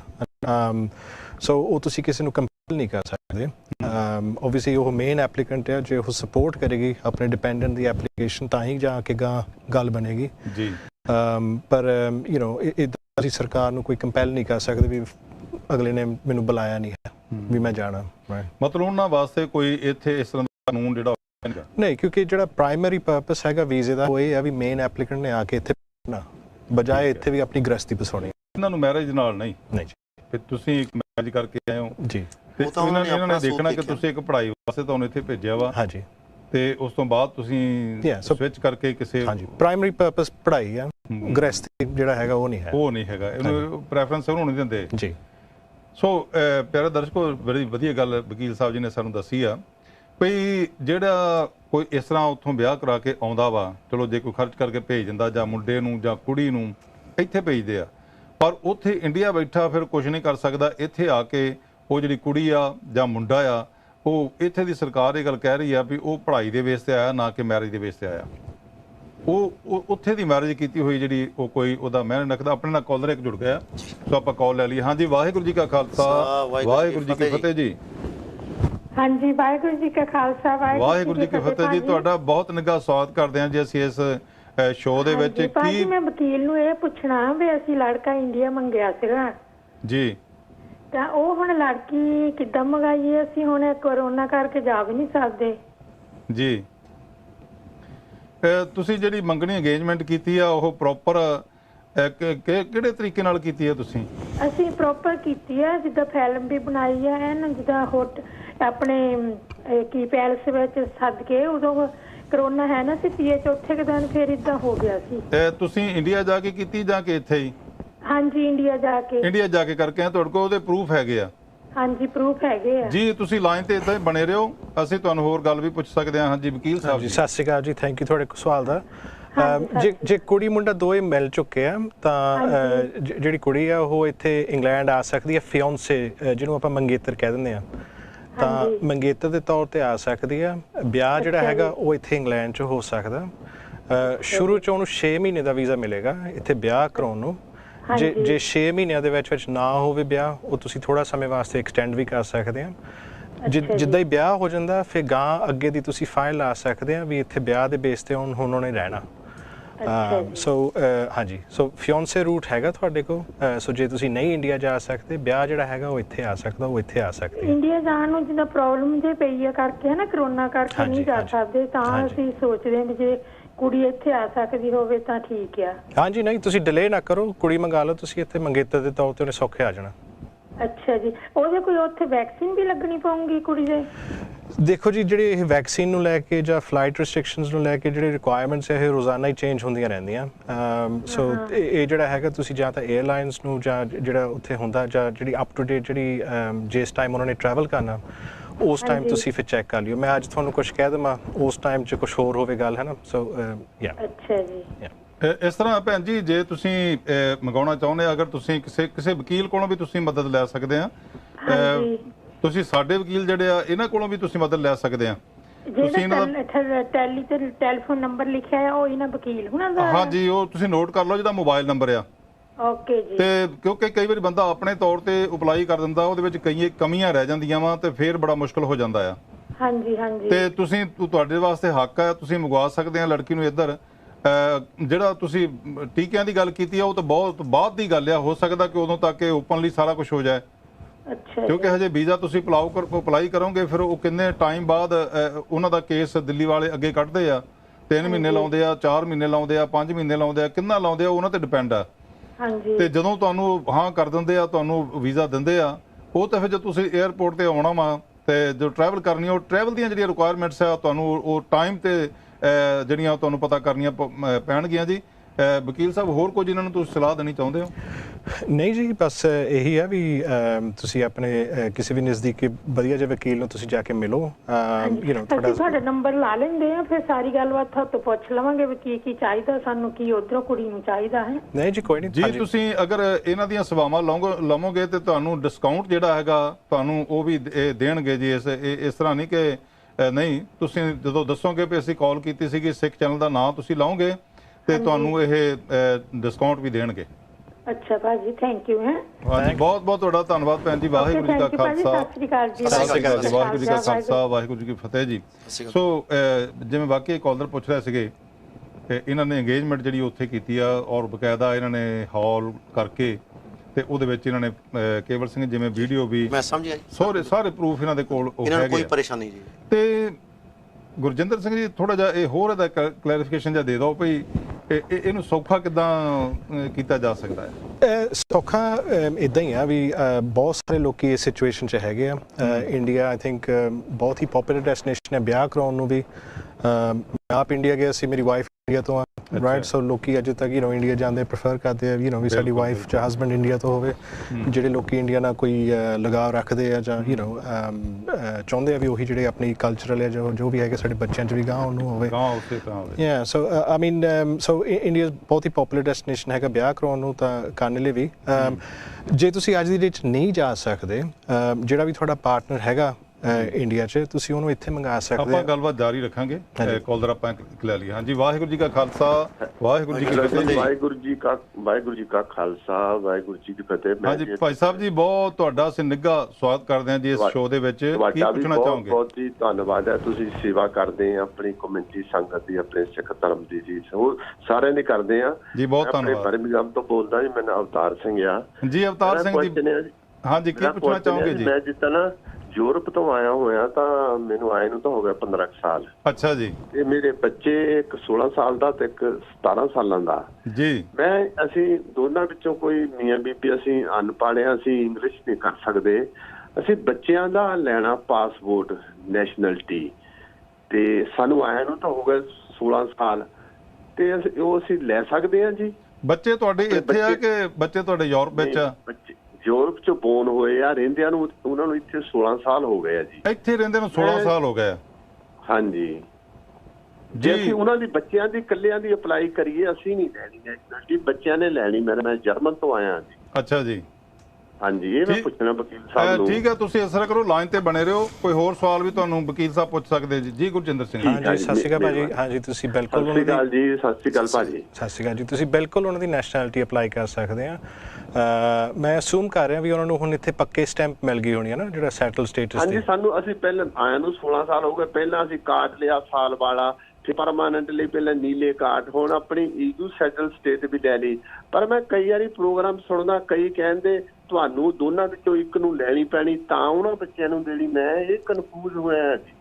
ਨਹੀਂ ਜੀ, ਬੱਚੇ ਆਪਣੇ ਰਾਈਟ 'ਚ ਲੈ ਸਕਦੇ ਆ। ਸੋ ਉਹਨਾਂ ਨੂੰ ਇੱਥੇ ਪੱਕੀ ਸਟੈਂਪ ਮਿਲ ਗਈ ਹੈ। ਹਾਂਜੀ, ਉਹਨਾਂ ਨੂੰ ਈਯੂ ਸੈਟ ਪੱਕੀ ਮਿਲ ਗਈ। ਪਹਿਲਾਂ ਕਾਰਡ ਵੀ 2 ਲਏ ਸੀ ਉਹਨਾਂ ਨੇ, ਇੱਕ ਪਹਿਲਾ ਜਿਹੜਾ ਮਿਲਦਾ, ਫਿਰ 2 ਨੀਲਾ ਕਾਰਡ ਲਿਆ। ਹੁਣ ਈਯੂ ਸਟੇਟ ਉਹਨਾਂ ਨੂੰ ਬੱਚੇ ਕਾਲਜ ਜਾਂਦੀ, ਵੱਡੀ ਲੜਕੀ ਛੋਟੀ ਵੀ, ਤੇ ਅਸੀਂ ਕਰ ਨਹੀਂ ਸਕਦੇ। ਅਸੀਂ ਬਿਲਕੁਲ ਅਨਪੜ੍ਹ ਹਾਂ, ਅੰਗੂਠਾ ਸਾਹਿਬ ਮੀਆਂ ਬੀਬੀ, ਤੇ ਅਸੀਂ ਬੱਚਿਆਂ ਨੂੰ ਲੈ ਕੇ ਦੇਣੀ। ਉਹ ਸਾਨੂੰ ਹੋਰ ਨਾ, ਮੈਂ ਡਰਦਾ ਮੇਰੀ ਫੀਸ ਮਾਰੀ ਜਾਵੇ, ਮੈਂ ਕਰ ਦੇਵਾਂ ਤਾਂ ਉਹ ਰਿਫਿਊਜ਼ ਕਰ ਦੇਣ, ਮੈਂ ਇਸ ਗੱਲ ਤੋਂ ਡਰਦਾ ਜੀ। ਨਹੀਂ ਜੀ, ਰਿਕੁਆਇਰਮੈਂਟਸ ਜਿਹੜੇ ਹੈਗੇ ਆ ਬਹੁਤ ਹੀ ਸਟ੍ਰੇਟ ਫੋਰਵਰਡ ਆ। ਸੋ ਮੈਂ ਤੁਹਾਨੂੰ ਇਹੀ ਕਹੂੰਗਾ ਵੀ ਤੁਸੀਂ ਆਪਣੇ ਕਿਸੇ ਵੀ ਨਜ਼ਦੀਕੀ ਵਧੀਆ ਵਕੀਲ ਕੋਲ ਜਾ ਕੇ। ਮੈਂ ਤੁਹਾਡੇ ਕੋਲ ਆ ਜਾਣਾ, ਇੱਥੇ ਮੈਂ ਲੱਗ ਗਈ ਹਾਂ ਤੁਹਾਡੇ ਇੱਥੇ ਜੀ, ਆਪਣੇ ਬਰਮਿੰਘਮ। ਤਾਂ ਮੈਂ ਫਿਰ ਠੀਕ ਹੈ ਜੀ, ਮੇਰਾ ਘਬਰਾਉਣ ਦੀ ਗੱਲ ਨਹੀਂ। ਫਿਰ ਆਣ ਕੇ ਤੁਹਾਡੇ ਨਾਲ ਫਿਰ ਮੈਂ ਸਾਰੀ ਤੁਹਾਨੂੰ ਲੈ ਕੇ ਆਊਂਗਾ ਸਾਰੇ ਪੇਪਰ। ਮਿਹਰਬਾਨੀ ਤੁਹਾਡੀ, ਬਹੁਤ ਸ਼ੁਕਰੀਆ। ਅਵਤਾਰ ਸਿੰਘ ਜੀ, ਤੁਸੀਂ ਇਸ ਤਰ੍ਹਾਂ ਕਰਿਓ, ਨੰਬਰ ਵੀ ਇਹਨਾਂ ਦਾ ਲੈ ਲਓ। ਮੈਂ ਹੈਗਾ, ਮੈਂ ਤੁਹਾਡੇ ਲਾਗੇ ਹੀ ਬਸ ਤੁਸੀਂ ਆ ਕੇ ਇਹਨਾਂ ਦੇ ਕੋਲੋਂ ਕੋਈ ਵੀ ਹੈਲਪ ਲੈਣੀ ਚਾਹੋਗੇ ਤੇ ਇਹਨਾਂ ਦੇ ਦੁਆਰਾ ਕੇਸ ਤੁਸੀਂ ਅਪਲਾਈ ਕਰੋਗੇ ਤੇ ਤੁਹਾਨੂੰ ਕਾਫੀ ਡਿਸਕਾਊਂਟ ਵੀ ਮਿਲੇਗਾ ਤੁਹਾਨੂੰ। ਠੀਕ ਹੈ, ਥੈਂਕ ਯੂ। ਤੇ ਤੁਸੀਂ ਇਸ ਗੱਲ ਦੀ ਚਿੰਤਾ ਨਾ ਕਰੋ। ਬੱਚਿਆਂ ਨੂੰ ਉਹ ਦੇਖੋ, ਉਹਨਾਂ ਦੇ ਆਪਣੇ ਤੌਰ ਤੇ ਉਹਨਾਂ ਨੂੰ ਮਿਲਣੀ ਹੈ ਨੈਸ਼ਨਲਿਟੀ, ਔਰ ਉਹਨਾਂ ਦਾ ਹੱਕ ਆ, ਹੁਣ ਉਹ ਨੈਸ਼ਨਲਿਟੀ ਲੈ ਸਕਦੇ ਆ। ਥੈਂਕ ਯੂ ਜੀ। ਫਿਰ ਉਸ ਤੋਂ ਬਾਅਦ ਲੈ ਤੁਸੀਂ, ਵਾਹਿਗੁਰੂ ਜੀ ਕੀ ਫਤਿਹ ਜੀ। ਅਵਤਾਰ ਸਿੰਘ ਜੀ ਜਿਵੇਂ ਪੁੱਛ ਰਹੇ ਸੀਗੇ, ਉਹ ਸੁਣ ਰਹੇ ਹੋਣੇ ਹੁਣ ਵੀ ਟੈਲੀ ਦੇ ਉੱਤੇ। ਅਵਤਾਰ ਸਿੰਘ ਜੀ, ਨੈਸ਼ਨਲਿਟੀ ਤੇ ਤੁਸੀਂ ਵੀ ਲੈ ਸਕਦੇ ਹੋ, ਪਰ ਤੁਹਾਨੂੰ ਥੋੜੀ ਜਿਹੀ ਸਟੱਡੀ ਕਹਿੰਦੇ ਕਰਨੀ ਪੈਣੀ ਹੈ ਨਾ।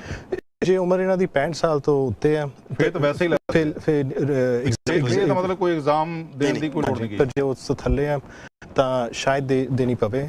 ਪਰ ਜੇ ਇਹਨਾਂ ਨੂੰ ਪੜ੍ਹਨੇ ਲਿਖਣ 'ਚ ਕੋਈ ਦਿੱਕਤ ਆਉਂਦੀ ਹੈ, ਨਹੀਂ ਉਹ ਪੜ੍ਹ ਲਿਖ ਸਕਦੇ, ਜਾਂ ਉਹਨਾਂ ਨੂੰ ਕੋਈ ਹੋਰ ਟੈਸਟ ਕੋਈ ਇਸ਼ੂ ਹੈਗੇ, ਸੋ ਆਪਾਂ ਮੈਡੀਕਲ ਰਿਪੋਰਟਸ ਵੀ ਆਪਾਂ ਲਗਾ ਸਕਦੇ ਹਾਂ ਡਾਕਟਰ ਤੋਂ। ਉਹ ਸੋ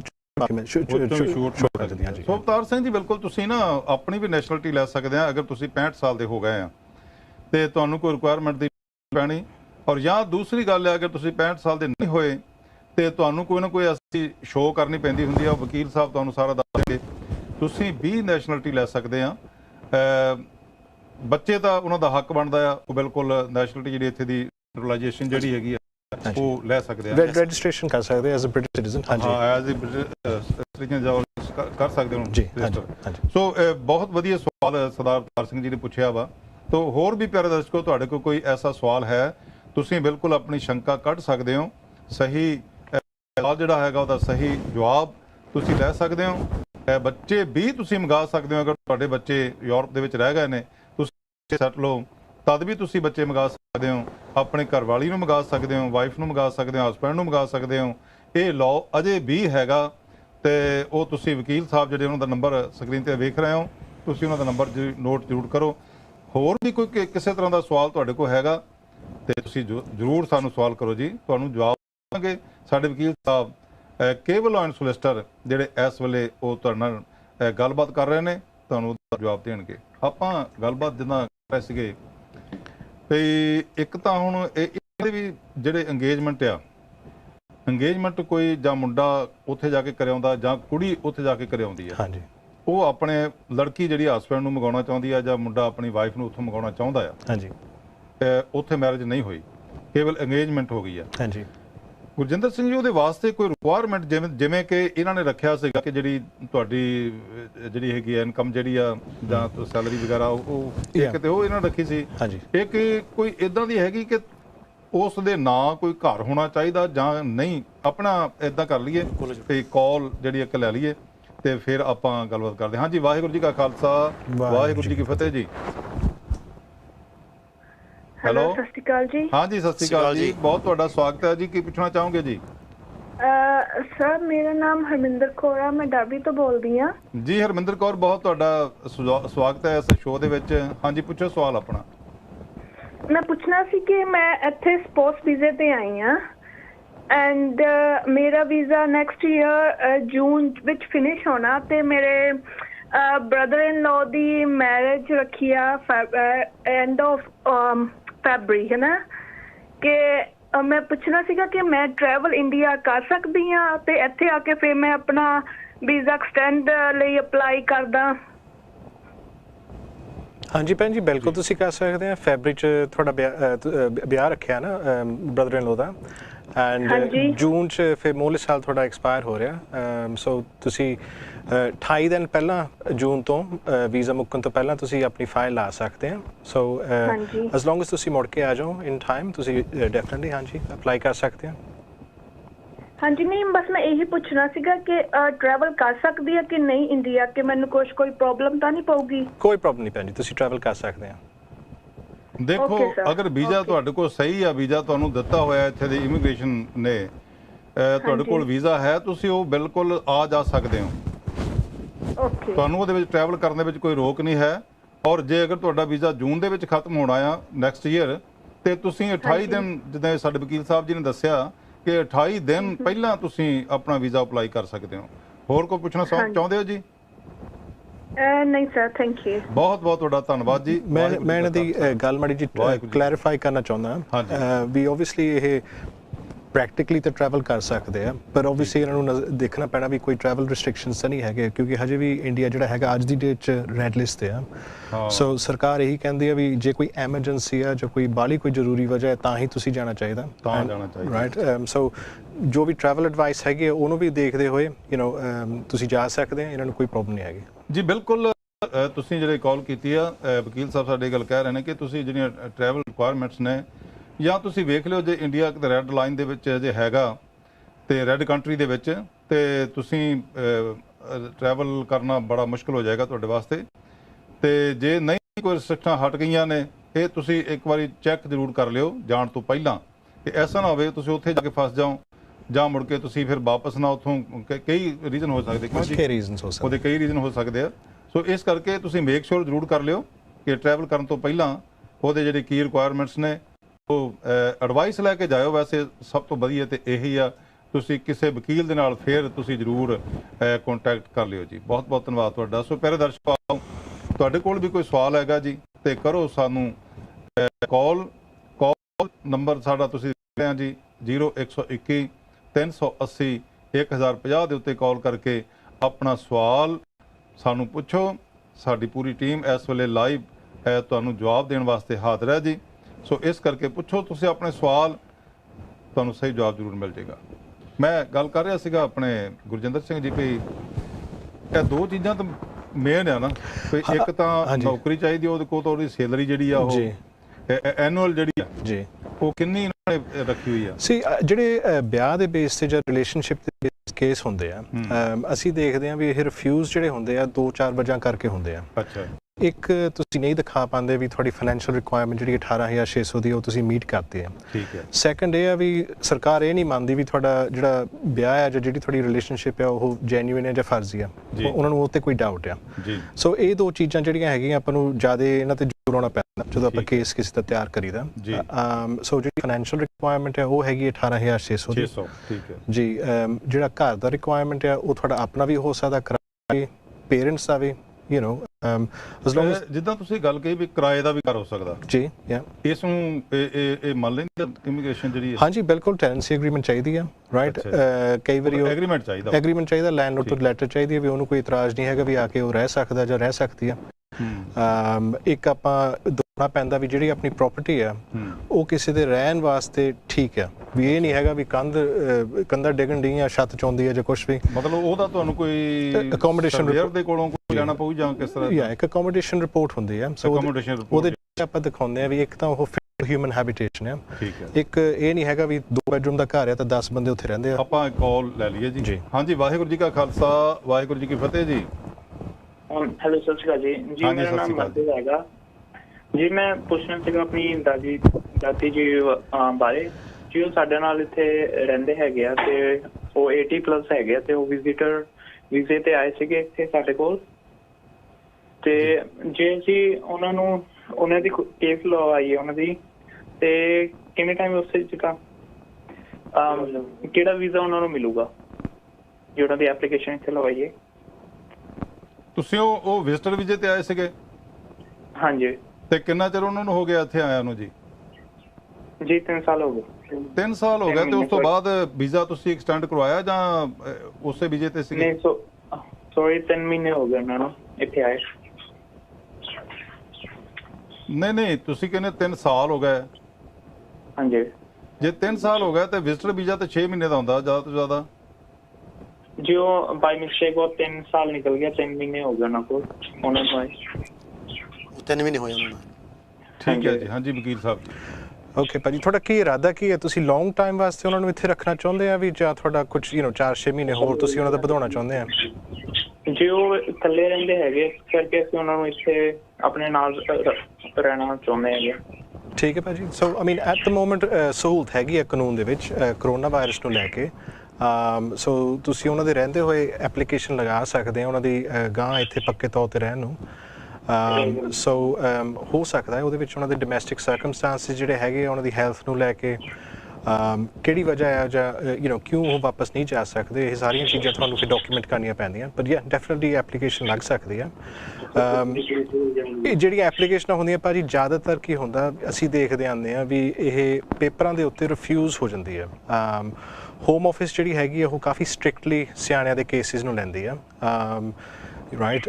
ਸੋ ਇਹ ਜਿਹੜੀ ਚੀਜ਼ ਹੈ ਇਹ more likely than not appeal ਤੱਕ ਜਾਏਗੀ ਐਂਡ ਉੱਥੇ ਜਿੱਤੀ ਜਾ ਸਕਦੀ ਹੈ। But it's quite a long process ਭਾਜੀ। ਸੋ ਮੈਂ ਇਹੀ ਤੁਹਾਨੂੰ ਐਡਵਾਈਸ ਦਊਂਗਾ ਵੀ ਆਪਣੇ ਕਿਸੇ ਵੀ ਨਜ਼ਦੀਕੀ ਨਾ ਵਧੀਆ ਜਿਹੇ ਵਕੀਲ ਨੂੰ ਤੁਸੀਂ ਮਿਲ ਕੇ ਆਪਣੀ ਸਾਰੀ ਸਰਕਮਸਟੈਂਸਿਸ ਦੱਸ ਕੇ ਕਿਸੇ ਨਾਲ ਕੰਸਲਟੇਸ਼ਨ ਤੁਸੀਂ ਲੈ ਲਓ। ਹਾਂਜੀ ਤੇ ਇੱਕ ਹੋਰ ਚੀਜ਼, ਜੇ ਉਹਨਾਂ ਦਾ ਕੇਸ ਸਕਸੈਸਫੁਲ ਹੋਇਆ ਤੇ ਉਹਨਾਂ ਨੂੰ ਕਿਸ ਚੀਜ਼ ਦਾ ਜਿਹਦਾ ਵੀਜ਼ਾ ਮਿਲੂਗਾ? ਜੀ ਉਹਨਾਂ ਨੂੰ 2.5 ਸਾਲ ਦਾ ਵੀਜ਼ਾ ਮਿਲੇਗਾ। ਨਹੀਂ ਜੀ 2.5 ਸਾਲ ਦਾ। ਹਾਂਜੀ ਠੀਕ ਹੈ ਜੀ। ਤੇ 4 ਵਾਰੀ ਨਾ 4 ਵਾਰੀ? ਹਾਂਜੀ 4 ਵਾਰੀ ਮਿਲੇਗਾ ਜੀ। ਬਹੁਤ ਬਹੁਤ ਧੰਨਵਾਦ ਤੁਹਾਡਾ ਜੀ। ਵਾਹਿਗੁਰੂ ਜੀ ਕਾ ਖਾਲਸਾ ਵਾਹਿਗੁਰੂ ਜੀ ਕੀ ਫਤਿਹ ਜੀ। ਆਪਾਂ ਅਗਲੇ ਕਾਲਰ ਵੱਲ ਵਧਦੇ ਹਾਂ। ਵਾਹਿਗੁਰੂ ਜੀ ਕਾ ਖਾਲਸਾ ਵਾਹਿਗੁਰੂ ਜੀ ਕੀ ਫਤਿਹ ਜੀ। ਹੈਲੋ ਵੀਰ ਜੀ, ਕਾਲ ਤੁਹਾਡੀ ਲੱਗ ਗਈ ਆ, ਤੁਸੀਂ ਗੱਲ ਕਰੋ ਇੱਧਰ। ਹਾਂਜੀ ਹੈਲੋ। ਹਾਂਜੀ ਹਾਂਜੀ ਸਤਿ ਸ਼੍ਰੀ ਅਕਾਲ ਜੀ। ਜੀ ਸਤਿ ਸ੍ਰੀ ਅਕਾਲ ਜੀ। ਬਹੁਤ ਤੁਹਾਡਾ ਨਿੱਘਾ ਸਵਾਗਤ ਕਰਦੇ ਹਾਂ ਜੀ ਇਸ ਸ਼ੋਅ ਦੇ ਵਿੱਚ। ਤੇ ਕੀ ਪੁੱਛਣਾ ਚਾਹੋਗੇ ਤੁਸੀਂ? ਹਾਂਜੀ ਭਾਜੀ ਮੈਂ ਤੁਹਾਡੇ ਨਾਲ ਗੱਲ ਕਰਨੀ ਹੈ ਜੀ। ਸਤਿ ਸ੍ਰੀ ਅਕਾਲ। ਹਾਂਜੀ ਸਤਿ ਸ਼੍ਰੀ ਅਕਾਲ, ਕਰੋ ਜੀ। ਮੈਂ ਨਾ ਇੱਥੇ ਮੈਨੂੰ ਹੋ ਗਿਆ 30-35 ਸਾਲ ਇੱਥੇ ਆਈ ਨੂੰ ਜੀ। ਤੇ ਮੈਂ ਨਾ ਆਪਣੀ ਕੁੜੀ ਨੂੰ ਸੱਦਣਾ, ਮੈਂ ਬਿਮਾਰ ਰਹਿੰਦੀ ਹਾਂ, ਮੈਂ ਬਾਹਲੀ ਬਿਮਾਰ ਆ। ਠੀਕ ਹੈ ਜੀ। ਤੇ ਮੈਂ ਸੱਦ ਸਕਦੀ ਹਾਂ ਉਸ ਬੱਚੀ ਨੂੰ, ਮੈਂ ਆਪਣੀ ਨੂੰ? ਬੱਚੀ ਇੰਡੀਆ ਆ? ਹਾਂਜੀ ਇੰਡੀਆ ਆ, ਇੱਥੇ ਮੈਂ ਇਕੱਲੀ ਆ। ਹਾਂਜੀ ਤੁਸੀਂ ਟੈਲੀਫੋਨ ਤੇ ਬਣੇ ਰਹੋ, ਆਪਾਂ ਵਕੀਲ ਸਾਹਿਬ ਨੂੰ ਪੁੱਛਦੇ ਹਾਂ। ਹਾਂਜੀ ਵਕੀਲ ਸਾਹਿਬ ਜੀ।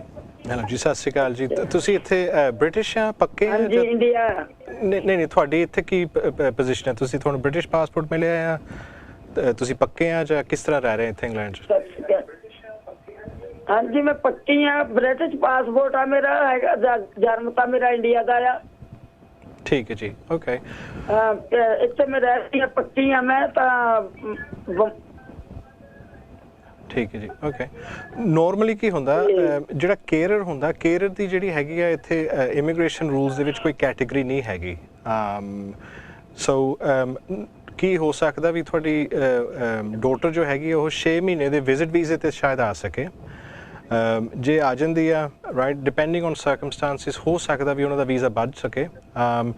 ਪਰ ਜਿਹੜਾ ਤੁਸੀਂ ਸਵਾਲ ਪਾਇਆ ਕਾਫੀ ਕੰਪਲਿਕੇਟਡ ਆ ਰਾਈਟ। ਇਹਦੇ 'ਚ ਕਾਫੀ ਚੀਜ਼ਾਂ ਸਾਨੂੰ ਦੇਖਣੀਆਂ ਪੈਣੀਆਂ ਵੀ ਇੱਕ ਤੁਹਾਡੀ ਸਿਹਤ ਨੂੰ ਲੈ ਕੇ ਕਿੱਦਾਂ, ਵੀ ਤੁਹਾਨੂੰ ਕਿਹੜੀ ਅਖਿਆਈ ਆ ਰਹੀ ਆ, ਕਿਉਂ ਤੁਸੀਂ ਜਿਹੜਾ ਇੱਥੇ ਲੋਕਲ ਜਿਹੜੀ ਕੇਅਰ ਸਪੋਰਟ ਹੁੰਦੀ ਹੈ ਇੱਥੇ ਇੰਗਲੈਂਡ 'ਚ ਉਹਦਾ ਤੁਸੀਂ ਕਿਉਂ ਲਾ ਸਕਦੇ, ਇਹ ਜ਼ਰੂਰੀ ਕਿਉਂ ਆ ਵੀ ਤੁਹਾਡੀ ਹੀ ਕਿਉਂ ਆ ਕੇ ਤੁਹਾਡੀ ਕੇਅਰ ਕਰੇ, ਹੈ ਨਾ। ਸੋ ਕਾਫੀ ਚੀਜ਼ਾਂ ਸਾਨੂੰ ਤੁਹਾਡੇ ਤੋਂ ਪਤਾ ਕਰਨੀਆਂ ਪੈਣੀਆਂ। ਤੁਸੀਂ ਜੇ ਮਾਈਂਡ ਨਾ ਕਰੋ ਤਾਂ ਪਲੀਜ਼ ਸਾਨੂੰ ਸ਼ੋਅ ਤੋਂ ਬਾਅਦ ਫੋਨ ਕਰੋ। ਜੀ ਬਿਲਕੁਲ, ਤੁਸੀਂ ਇਸ ਤਰ੍ਹਾਂ ਕਰਿਓ, ਸ਼ੋਅ ਤੋਂ ਬਾਅਦ ਕਾਲ ਕਰ ਲਿਓ ਜੀ। ਤੇ ਆ ਨੰਬਰ ਮੋਬਾਈਲ ਇਹਨਾਂ ਦਾ ਉੱਤੇ ਆ ਰਿਹਾ ਸਕਰੀਨ ਤੇ, ਉਹ ਤੁਸੀਂ ਨੋਟ ਕਰ ਲਓ। ਤੇ ਕਾਫੀ ਕੰਪਲਿਕੇਟਡ ਜੀ ਗੱਲ ਆ, ਤੁਸੀਂ ਵਕੀਲ ਸਾਹਿਬ ਨਾਲ ਖੁੱਲ੍ਹ ਕੇ ਫਿਰ ਗੱਲ ਕਰੋਗੇ। ਤੁਹਾਨੂੰ ਬਿਲਕੁਲ ਮੁਫਤ ਜਿਹੜੀ ਆ ਉਹ ਸਲਾਹ ਦਿੱਤੀ ਜਾਊਗੀ। ਵਾਹਿਗੁਰੂ ਜੀ ਕਾ ਖਾਲਸਾ ਵਾਹਿਗੁਰੂ ਜੀ ਕੀ ਫਤਿਹ ਜੀ। ਅਗਲੇ ਕਾਲਰ ਵੱਲ ਆਪਾਂ ਵਧਦੇ ਹਾਂ ਜੀ। ਵਾਹਿਗੁਰੂ ਜੀ ਕਾ ਖਾਲਸਾ ਵਾਹਿਗੁਰੂ ਜੀ ਕੀ ਫਤਿਹ ਜੀ। ਹੈਲੋ। ਹਾਂਜੀ ਸਤਿ ਸ਼੍ਰੀ ਅਕਾਲ ਜੀ। ਸਤਿ ਸ਼੍ਰੀ ਅਕਾਲ ਜੀ। ਹਾਂਜੀ ਬਹੁਤ ਸਵਾਗਤ ਹੈ ਤੁਹਾਡਾ ਇਸ ਸ਼ੋਅ ਦੇ ਵਿੱਚ। ਕੀ ਪੁੱਛਣਾ ਚਾਹੋਗੇ ਜੀ?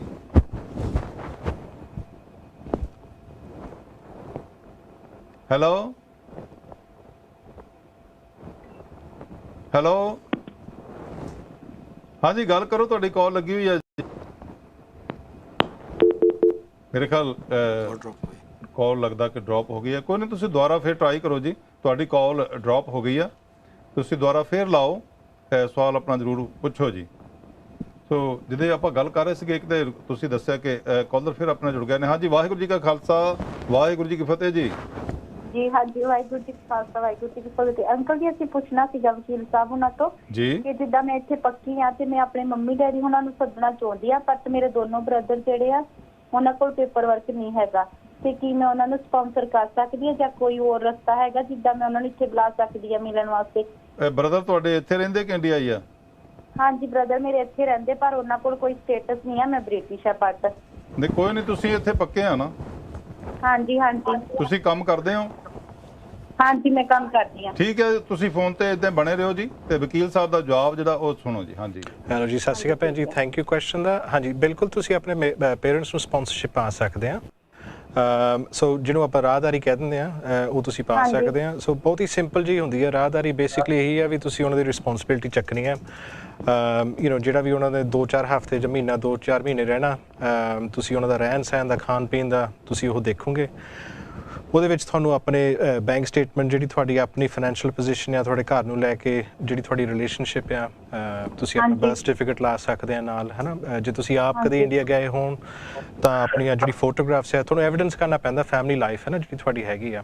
ਪਰ ਜਿੱਦਾਂ ਅਸੀਂ ਪਹਿਲਾਂ ਵੀ ਪਤਾ ਕੀਤਾ ਸੀ, ਸਪਾਂਸਰ ਤਾਂ ਮੈਂ ਕਰ ਸਕਦੀ, ਬਟ ਮੇਰੇ ਬ੍ਰਦਰ ਦਾ ਕਰਕੇ ਕਹਿੰਦੇ ਕਿ ਉਹ ਕੱਚੇ ਆ ਤੇ ਉਦੋਂ ਵੀ ਸਟੂਡੈਂਟ ਵੀਜ਼ਾ ਤੇ ਆਏ ਸੀ, ਬਟ ਉਹ ਕੱਚੇ ਰਹਿਣ ਲੱਗੇ। ਕਹਿੰਦੇ ਕਿ ਫਿਰ ਉਹਨਾਂ ਦਾ ਸਟੇਟਸ ਵਗੈਰਾ ਚੈੱਕ ਕਰ ਲੈਂਦੇ ਤੇ ਉਹ ਇਸ਼ੂ ਬਣਾ ਦਿੰਦੇ ਆ ਇਮੀਗ੍ਰੇਸ਼ਨ ਵਾਲੇ ਕਿ ਤੁਸੀਂ ਮਿਲਣ ਤਾਂ ਲੜਕਿਆਂ ਨੂੰ ਜਾਣਾ ਵਾ, ਲੜਕੀ ਦਾ ਬਹਾਨਾ ਲਾਉਂਦੇ ਤੇ ਫਿਰ ਚੈੱਕ ਕਰ ਦਿੰਦੇ ਵੀਜ਼ਾ। ਹਾਂਜੀ, ਤਾਂ ਇਦਾਂ ਦਾ ਕੋਈ ਹੈਗਾ?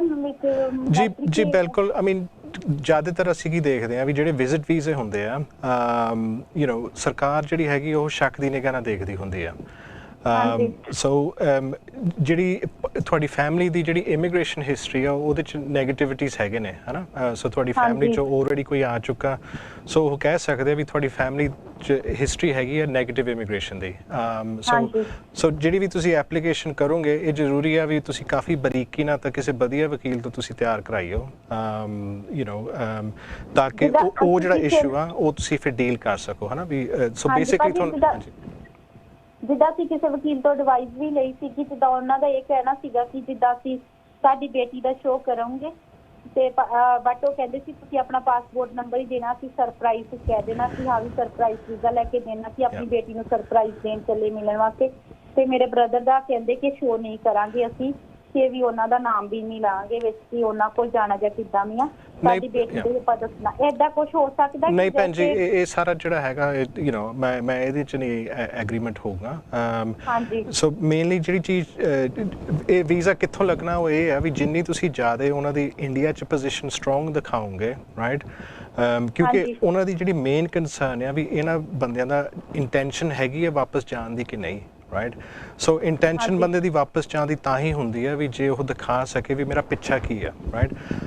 ਇੰਗਲੈਂਡ ਆਉਣ ਦੀ ਵਜ੍ਹਾ ਕੋਈ ਮਾਇਨੇ ਨਹੀਂ ਰੱਖਦੀ, ਵਾਪਸ ਆਪਾਂ ਕਿਉਂ ਜਾਣਾ ਉਹ ਸਭ ਤੋਂ ਵੱਡੀ ਵਜ੍ਹਾ ਹੈ। ਸੋ ਉਹਦੇ ਤੇ ਇੱਕ ਭਾਜੀ ਗੱਲ ਇਹ ਦੱਸਿਓ ਸਾਨੂੰ ਕਿ ਜਿੱਦਾਂ ਮਤਲਬ ਕਿ ਹੁਣ ਮੈਂ ਭੇਜੂਗੀ ਸਪਾਂਸਰ ਵੀ ਆਪਣੇ ਮੰਮੀ ਡੈਡੀ ਨੂੰ, ਸਾਰੀ ਫਾਰਮ ਹੁੰਦਾ ਜਿਹਦੇ ਵਿੱਚ ਕਿ ਮੇਰੇ ਬ੍ਰਦਰ ਦਾ ਵੀ ਫਿਲ ਕਰਨਾ ਪੈਣਾ ਕਿ ਸਾਰੇ ਭੈਣ ਭਰਾ, ਕਿੰਨੇ ਭੈਣ ਭਰਾ ਤੇ ਅਸੀਂ ਕਿੱਥੇ ਕਿੱਥੇ ਰਹਿੰਦੇ ਆ। ਜਿਹੜੀ ਐਪਲੀਕੇਸ਼ਨ ਫਾਰਮ ਹੁੰਦੀ ਹੈ, ਹਾਂਜੀ, ਉਹ ਚ ਫੈਮਿਲੀ ਡਿਟੇਲਸ ਪੁੱਛਦੇ ਆ। ਹਾਂਜੀ, but I don't think we definitely ਹੁਣ ਕਿਸੇ ਵੀ ਤਰ੍ਹਾਂ ਆਪਾਂ ਵੀਜ਼ਾ ਅਪਲਾਈ ਕਰਦੇ ਆ ਇੰਗਲੈਂਡ ਦਾ, ਡੈਫੀਨੇਟਲੀ ਹੁੰਦਾ ਕਿ ਵਿੱਚ ਫਿਲ ਕਰਨਾ ਹੀ ਪੈਂਦਾ ਹੁੰਦਾ ਫੈਮਿਲੀ ਦਾ, ਕਿ ਡਜ਼ਨਟ ਮੈਟਰ ਕਿ ਬੱਚਿਆਂ ਦਾ ਨਹੀਂ ਦੱਸਣਾ, ਜੇ ਉਹ ਇੰਡੀਪੈਂਡੈਂਟ ਆ, ਸਾਰੇ ਆਪਣੇ ਆਪਣੀ ਥਾਂ ਤੇ ਮੰਮੀ ਡੈਡੀ ਤੇ ਡਿਪੈਂਡ ਨਹੀਂ ਆ, ਬ੍ਰਦਰ ਵੀ ਸਿਸਟਰਸ ਵੀ, ਤੇ ਜ਼ਰੂਰੀ ਨਹੀਂ ਆ ਕਿ ਆਪਾਂ ਉਹਨਾਂ ਨੂੰ ਦੱਸਣਾ, ਕਿ ਡੈਫੀਨੇਟਲੀ ਦੱਸਣਾ ਹੁੰਦਾ ਕਿ ਕਿੰਨੇ ਬੱਚੇ ਆ, ਕਿੱਥੇ ਰਹਿੰਦੇ ਆ। ਜਿਹੜਾ ਵੀ ਭੈਣ ਜੀ ਜਿਹੜਾ ਵੀ ਸਵਾਲ ਤੁਹਾਨੂੰ ਉਹ ਪਾਉਣ ਐਪਲੀਕੇਸ਼ਨ ਫਾਰਮ 'ਚ ਉਹ ਸੱਚ ਦੱਸਣਾ ਚਾਹੀਦਾ। ਜੇ ਤੁਸੀਂ ਕੋਈ ਵੀ ਝੂਠ ਕਹਿੰਦੇ ਆ ਤਾਂ ਉਹ ਫਿਰ ਡਿਸੈਪਸ਼ਨ ਜਾਂ ਫਰਾਡ ਵਿੱਚ ਆ ਜਾਂਦਾ। ਉਹਦੇ ਵਿੱਚ ਕੀ ਹੁੰਦਾ ਵੀ ਤੁਹਾਡੀ ਆਉਣ ਵਾਲੀਆਂ ਜਿਹੜੀਆਂ 10 ਸਾਲ ਤੱਕ ਐਪਲੀਕੇਸ਼ਨ ਆ ਉਹ ਸਾਰੀਆਂ ਰਿਫਿਊਜ਼ ਹੀ ਹੋ ਜਾਣੀਆਂ ਕਿਉਂਕਿ ਤੁਸੀਂ ਇੱਕ ਵਾਰੀ ਝੂਠ ਜਾਂ ਗੱਪ ਮਾਰੀ ਸੀਗੀ। ਸੋ ਹਾਂਜੀ ਸੋ ਜੋ ਵੀ ਤੁਸੀਂ ਸਵਾਲ ਦਾ ਕੋਈ ਵੀ ਜਵਾਬ ਦੇਣਾ, make sure it's honest truth and full facts on. Okay ਜੀ, ਬਿਲਕੁਲ ਠੀਕ ਹੈ ਜੀ। ਉਹਨਾਂ ਦਾ ਪਹਿਲਾਂ ਵੀ ਤੁਸੀਂ ਅਪਲਾਈ ਕੀਤਾ ਸੀਗਾ? ਨਹੀਂ, ਪਹਿਲਾਂ ਨਹੀਂ ਕੀਤਾ, ਹਜੇ ਜਸਟ ਪੁੱਛਦੇ ਪਏ ਆ, ਡਰਦੇ ਮਾਰੀ ਕਰਦੀ ਨਹੀਂ ਕਿ ਕਿਤੇ ਰਿਜੈਕਟ ਨਾ ਕਰ ਦੇਣ ਤੇ ਫਿਰ ਉਹ। ਤੁਸੀਂ ਇਸ ਤਰ੍ਹਾਂ ਕਰਿਓ, ਵਕੀਲ ਸਾਹਿਬ ਜੀ ਦੇ ਨਾਲ ਨਾ ਨੰਬਰ ਨੋਟ ਕਰ ਲਓ ਤੇ ਅਪਾਇੰਟਮੈਂਟ ਬਣਾ ਕੇ ਤੁਸੀਂ ਇੱਥੇ ਆਇਓ। ਤੁਸੀਂ ਕਿਸ ਤਰ੍ਹਾਂ ਅਪਲਾਈ ਕਰਨਾ ਵਾ, ਉਹਨਾਂ ਦੇ ਕਾਫੀ ਚਾਂਸਸ ਜਿਹੜੇ ਹੋ ਸਕਦੇ ਆ ਕਿ ਜੇ ਪਹਿਲਾਂ ਅਪਲਾਈ ਨਹੀਂ ਕੀਤਾ ਉਹਨਾਂ ਨੇ ਜੇ ਪਹਿਲਾਂ ਅਪਲਾਈ ਕੀਤਾ ਹੋਇਆ ਐਮਬੈਸੀ ਦੇ ਵਿੱਚ ਤੇ ਉਹਨਾਂ ਨੇ ਫਿਰ ਉਹ ਪੁੱਛਦੇ ਹੁੰਦੇ ਤੁਹਾਡੇ ਲੜਕੇ ਕਿੰਨੇ ਆ, ਕਿਉਂ ਜੀ ਭਰਿਆ ਹੋਏਗਾ। ਸੋ ਬਹੁਤ ਬਹੁਤ ਤੁਹਾਡਾ ਧੰਨਵਾਦ ਹੈ ਜੀ। ਭਾਜੀ ਹੁਣੀ ਰਹਿੰਦੇ ਕਿੱਥੇ? ਬਰਮਿੰਗਮ ਰਹਿੰਦੇ ਆ? ਹਾਂਜੀ, ਬਰਮਿੰਗਮ ਸੋਹਰ ਰੋਡ ਤੇ ਆਫਿਸ ਆ ਜੀ ਇਹਨਾਂ ਦਾ। ਓਕੇ, ਥੈਂਕ ਯੂ ਭਾਜੀ। ਓਕੇ ਜੀ, ਬਹੁਤ ਬਹੁਤ ਧੰਨਵਾਦ। ਵਾਹਿਗੁਰੂ ਜੀ ਕਾ ਖਾਲਸਾ, ਵਾਹਿਗੁਰੂ ਜੀ ਕੀ ਫਤਿਹ। ਗੁਰਜਿੰਦਰ ਸਿੰਘ ਜੀ, ਆਪਣਾ ਟਾਈਮ ਵੀ ਹੋ ਗਿਆ ਜੀ। ਤੇ ਮੈਂ ਇੱਕ ਸਿਰਫ ਥੋੜਾ ਜਿਹਾ ਸਾਡੇ ਦਰਸ਼ਕਾਂ ਨੂੰ ਇਹ ਦੱਸ ਦਿਓ ਕਿ ਜਿਹੜੀ ਦੂਜੀ ਰਿਕੁਆਇਰਮੈਂਟ ਆ, ਇੱਕ ਤਾਂ ਉਹ 18,600 ਦੀ ਆ। ਅਗਰ ਘਰ ਬਾਪ ਦਾ ਆ, ਮਾਂ ਬਾਪ ਦਾ ਆ, ਉਹਦਾ ਐਡਵਾਂਟੇਜ ਐ ਉਹਨੂੰ ਮਿਲਦਾ ਬੱਚਿਆਂ ਨੂੰ? ਜੀ ਬਿਲਕੁਲ। ਬੇਸਿਕਲੀ ਘਰ ਚਾਹੀਦਾ ਦਿਖਾਉਣ ਨੂੰ। ਘਰ ਕੋਈ ਵੀ ਹੋਵੇ, ਐਡਿਕੁਏਟ ਹੋਵੇ, ਘਰ ਚਾਹੀਦਾ, ਥਾਂ ਹੋਵੇ, ਠੀਕ ਠਾਕ ਬਣਿਆ ਹੋਵੇ, ਰਾਈਟ। ਸੋ ਉਹ ਘਰ ਦੀ ਕੋਈ ਇਸ਼ੂ ਨਹੀਂ, ਮੈਂ ਕਦੀ ਦੇਖਿਆ ਨਹੀਂ ਵੀ ਕੋਈ ਰਿਫਿਊਜ਼ਲ ਹੋਈ ਘਰ ਕਰ ਰਹੇ। ਪਰ ਜਿਹੜੀ ਮੇਨ ਜਿਹੜੀ ਚੀਜ਼ ਆ ਇਹ 'ਚ ਦੇਖਣੀ ਪੈਂਦੀ ਆ ਵੀ ਜਿਹੜਾ ਫਿਆਂਸੇ ਵੀਜ਼ਾ ਜਿਹੜੀ ਅਪਲਾਈ ਕਰੀਦਾ ਜੀ, ਬਹੁਤ ਜ਼ਰੂਰੀ ਹੈ ਵੀ ਮੁੰਡਾ ਕੁੜੀ ਇੱਕ ਦੂਜੇ ਨੂੰ ਮਿਲ ਚੁੱਕੇ ਹੋਣ। ਠੀਕ ਹੈ, ਜ਼ਰੂਰੀ ਹੈ। ਸੋ ਅਖੀਰ ਦੇ ਵਿੱਚ ਤੁਸੀਂ ਸਾਡੇ ਦਰਸ਼ਕਾਂ ਨੂੰ ਕੀ ਮੈਸੇਜ ਜਿਹੜਾ ਤੁਸੀਂ ਉਹ ਕੀ ਦੇਣਾ ਚਾਹੋਗੇ ਜੀ? ਮਾੜਾ ਜਿਹਾ ਟੌਪਿਕ ਚਾਹੁੰਦੇ ਆ ਵੀ ਕੱਲ੍ਹ ਨੂੰ ਜਿਹੜੇ ਸਾਡੇ ਨਾਲ ਲਖਵਿੰਦਰ ਸਿੰਘ ਜੀ ਆਉਂਦੇ ਆ, ਉਹਨਾਂ ਦੀ 19ਵੀਂ ਸਾਲਗਿਰਾ ਆ ਵਿਆਹ ਦੀ ਜੀ। ਸੋ ਮੈਂ ਉਹਨਾਂ ਨੂੰ ਹੈਪੀ ਵੈਡਿੰਗ ਐਨੀਵਰਸਰੀ ਕਹਿੰਦਾ ਜੀ। ਬਿਲਕੁਲ ਲਖਵਿੰਦਰ ਸਿੰਘ ਜੀ, ਤੁਹਾਨੂੰ ਸਰਦਾਰ ਗੁਰਜਿੰਦਰ ਸਿੰਘ ਜੀ, ਸਰਦਾਰ ਕੇਵਲ ਸਿੰਘ ਜੀ, ਹੈਪੀ ਐਨੀਵਰਸਰੀ। ਤੁਹਾਡੀ ਜਿਹੜੀ 19ਵੀਂ ਆ ਉਹ ਤੁਹਾਨੂੰ ਕਹਿ ਰਹੇ ਨੇ, ਤੇ ਸਾਡੇ ਪਿਆਰੇ ਦਰਸ਼ਕਾਂ ਵੱਲੋਂ ਵੀ ਤੁਹਾਨੂੰ ਜ਼ਰੂਰ ਹੋਏਗੀ ਜੀ ਜਦੋਂ ਉਹਨਾਂ ਨੇ ਸੁਣੀ ਹੈ ਗੱਲ। ਤੇ ਬੜੀ ਖੁਸ਼ੀ ਦੀ ਗੱਲ ਹੈ ਇਹ ਕਿ ਤੁਸੀਂ ਜਿਸ ਤਰ੍ਹਾਂ ਅੱਗੇ ਪਿਆਰ ਦੇ ਨਾਲ ਲਾਈਫ ਕੱਟ ਰਹੇ ਹੋ, ਇਸੇ ਤਰ੍ਹਾਂ ਤੁਸੀਂ ਪਿਆਰ ਦੇ ਨਾਲ ਲਾਈਫ ਕੱਟੋ ਜੀ। ਠੀਕ ਹੈ ਗੁਰਜਿੰਦਰ ਸਿੰਘ? ਬਿਲਕੁਲ ਜੀ, ਹਾਂਜੀ ਜੀ। ਆਪਣੇ ਕੇਵਲ ਸਿੰਘ ਜੀ, ਅਖੀਰ ਦੇ ਵਿੱਚ ਕੀ ਤੁਸੀਂ ਸਾਡੇ ਪਿਆਰੇ ਦਰਸ਼ਕਾਂ ਨੂੰ? ਪਹਿਲਾਂ ਤਾਂ ਜੀ ਮੈਂ ਆਪਣੇ ਬੇਟੇ ਨੂੰ ਵਧਾਈਆਂ ਦੇਣਾ ਚਾਹਾਂਗਾ। ਠੀਕ ਹੈ ਜੀ। 19ਵੇਂ ਸਾਲ ਵਿਆਹ ਦੀ ਜੀ, ਕਿਉਂਕਿ ਖੁਸ਼ੀਆਂ ਦਾ ਦਿਨ ਆਇਆ ਹੈਗਾ ਸਾਡੇ ਘਰ ਜੀ, ਉਹ ਖੁਸ਼ੀਆਂ ਮਨਾਉਣ ਜੀ। ਬਾਕੀ ਸਾਰੇ ਸੁਣਨ ਵਾਲਿਆਂ ਨੂੰ ਜੀ ਇਹੀ ਕਹੂੰਗਾ ਕਿ ਕਰੋਨਾ ਤੋਂ ਬਚੋ। ਠੀਕ ਹੈ ਜੀ, ਇਹ ਜ਼ਰੂਰੀ ਆ ਮੈਸੇਜ। ਠੀਕ ਹੈ ਜੀ। ਸੋ ਬਹੁਤ ਬਹੁਤ ਧੰਨਵਾਦ ਜੀ। ਕੇਵਲ ਲਾਇਨ ਸੋਲਿਸਿਟਰ ਅੱਜ ਸਟੂਡੀਓ ਦੇ ਵਿੱਚ ਹਾਜ਼ਰ ਹੋ ਕੇ ਤੁਹਾਡੇ ਸਵਾਲਾਂ ਦੇ ਜਵਾਬ ਦਿੱਤੇ ਨੇ। ਜਿਨ੍ਹਾਂ ਨੇ ਕਾਲਾਂ ਕੀਤੀਆਂ ਅਸੀਂ ਉਹਨਾਂ ਦਾ ਵੀ ਧੰਨਵਾਦ ਕਰਦੇ ਹਾਂ ਜੀ। ਜਿਹੜੇ ਕਾਲਾਂ ਅਸੀਂ ਨਹੀਂ ਲੈ ਸਕੇ, ਧੰਨਵਾਦ ਉਹਨਾਂ ਦਾ ਵੀ ਹੈ। ਤੁਸੀਂ ਨੈਕਸਟ ਫਰਾਈਡੇ ਜ਼ਰੂਰ ਕਾਲ ਕਰਿਓ ਜੀ, 5:30 ਤੋਂ ਲੈ ਕੇ 6:30 ਵਜੇ ਤੱਕ ਅਸੀਂ ਫੇਰ ਆਵਾਂਗੇ ਤੁਹਾਡੇ ਸਵਾਲਾਂ ਦੇ ਜਵਾਬ ਲੈ ਕਰਕੇ, ਤੇ ਤੁਸੀਂ ਆਪਣੇ ਸਵਾਲ ਤਿਆਰ ਰੱਖਿਓ ਜੀ। ਸੋ ਇਹ ਪ੍ਰੋਗਰਾਮ ਤੁਹਾਨੂੰ ਕਿਸ ਤਰ੍ਹਾਂ ਲੱਗਦਾ ਵਾ, ਇਹ ਵੀ ਥੋੜ੍ਹੀ ਜਿਹੀ ਫੀਡਬੈਕ ਸਾਨੂੰ ਜ਼ਰੂਰ ਦਿਆ ਕਰੋ ਜੀ। ਅਗਰ ਤੁਸੀਂ ਸਿੱਖ ਚੈਨਲ ਦਾ ਨਾਮ ਲੈ ਕੇ ਕੋਈ ਵੀ ਇਹਨਾਂ ਨੂੰ ਕਾਲ ਕਰੋਗੇ, ਪਹਿਲੀ ਤੁਹਾਨੂੰ ਸਲਾਹ ਜਿਹੜੀ ਆ ਉਹ ਮੁਫਤ ਦਿੱਤੀ ਜਾਊਗੀ। ਅਗਰ ਤੁਸੀਂ ਕੇਸ ਕੋਈ ਅਪਲਾਈ ਕਰਦੇ ਇਹਨਾਂ ਦੇ ਰਾਹੀਂ, ਤੇ ਉਹਦੇ ਵਿੱਚ ਵੀ ਤੁਹਾਨੂੰ ਡਿਸਕਾਊਂਟ ਜਿਹੜਾ ਉਹ ਦਿੱਤਾ ਜਾਏਗਾ। ਸੋ ਬਹੁਤ ਬਹੁਤ ਦਰਸ਼ਕੋ, ਤੁਹਾਡਾ ਵੀ ਧੰਨਵਾਦ ਹੈ ਜੀ। ਵੇਖਦੇ ਰਹੋ ਸਿੱਖ ਚੈਨਲ। ਸਿੱਖ ਚੈਨਲ ਤੁਹਾਡਾ ਆਪਣਾ ਚੈਨਲ ਹੈ ਜੀ। ਤੇ ਅਸੀਂ ਲਈਏ ਤੁਹਾਡੇ ਤੋਂ ਇਜਾਜ਼ਤ। ਸਰਦਾਰ ਕੇਵਲ ਸਿੰਘ ਜੀ, ਸਰਦਾਰ ਗੁਰਜਿੰਦਰ ਸਿੰਘ ਜੀ, ਮੈਂ ਸਰਦਾਰ ਚਰਨਜੀਤ ਸਿੰਘ ਜੀ ਅਤੇ ਮੇਰੇ ਨਾਲ ਸਹਾਇਕ ਸਰਦਾਰ ਤਲਵਿੰਦਰ ਸਿੰਘ ਜੀ ਲਾਲੀ, ਸਾਨੂੰ ਦਿਓ ਇਜਾਜ਼ਤ। ਤੁਸੀਂ ਵੇਖਦੇ ਰਹੋ ਸਿੱਖ ਚੈਨਲ। ਬੁਲਾਈਏ ਫਤਿਹ ਜੀ। ਵਾਹਿਗੁਰੂ ਜੀ ਕਾ ਖਾਲਸਾ।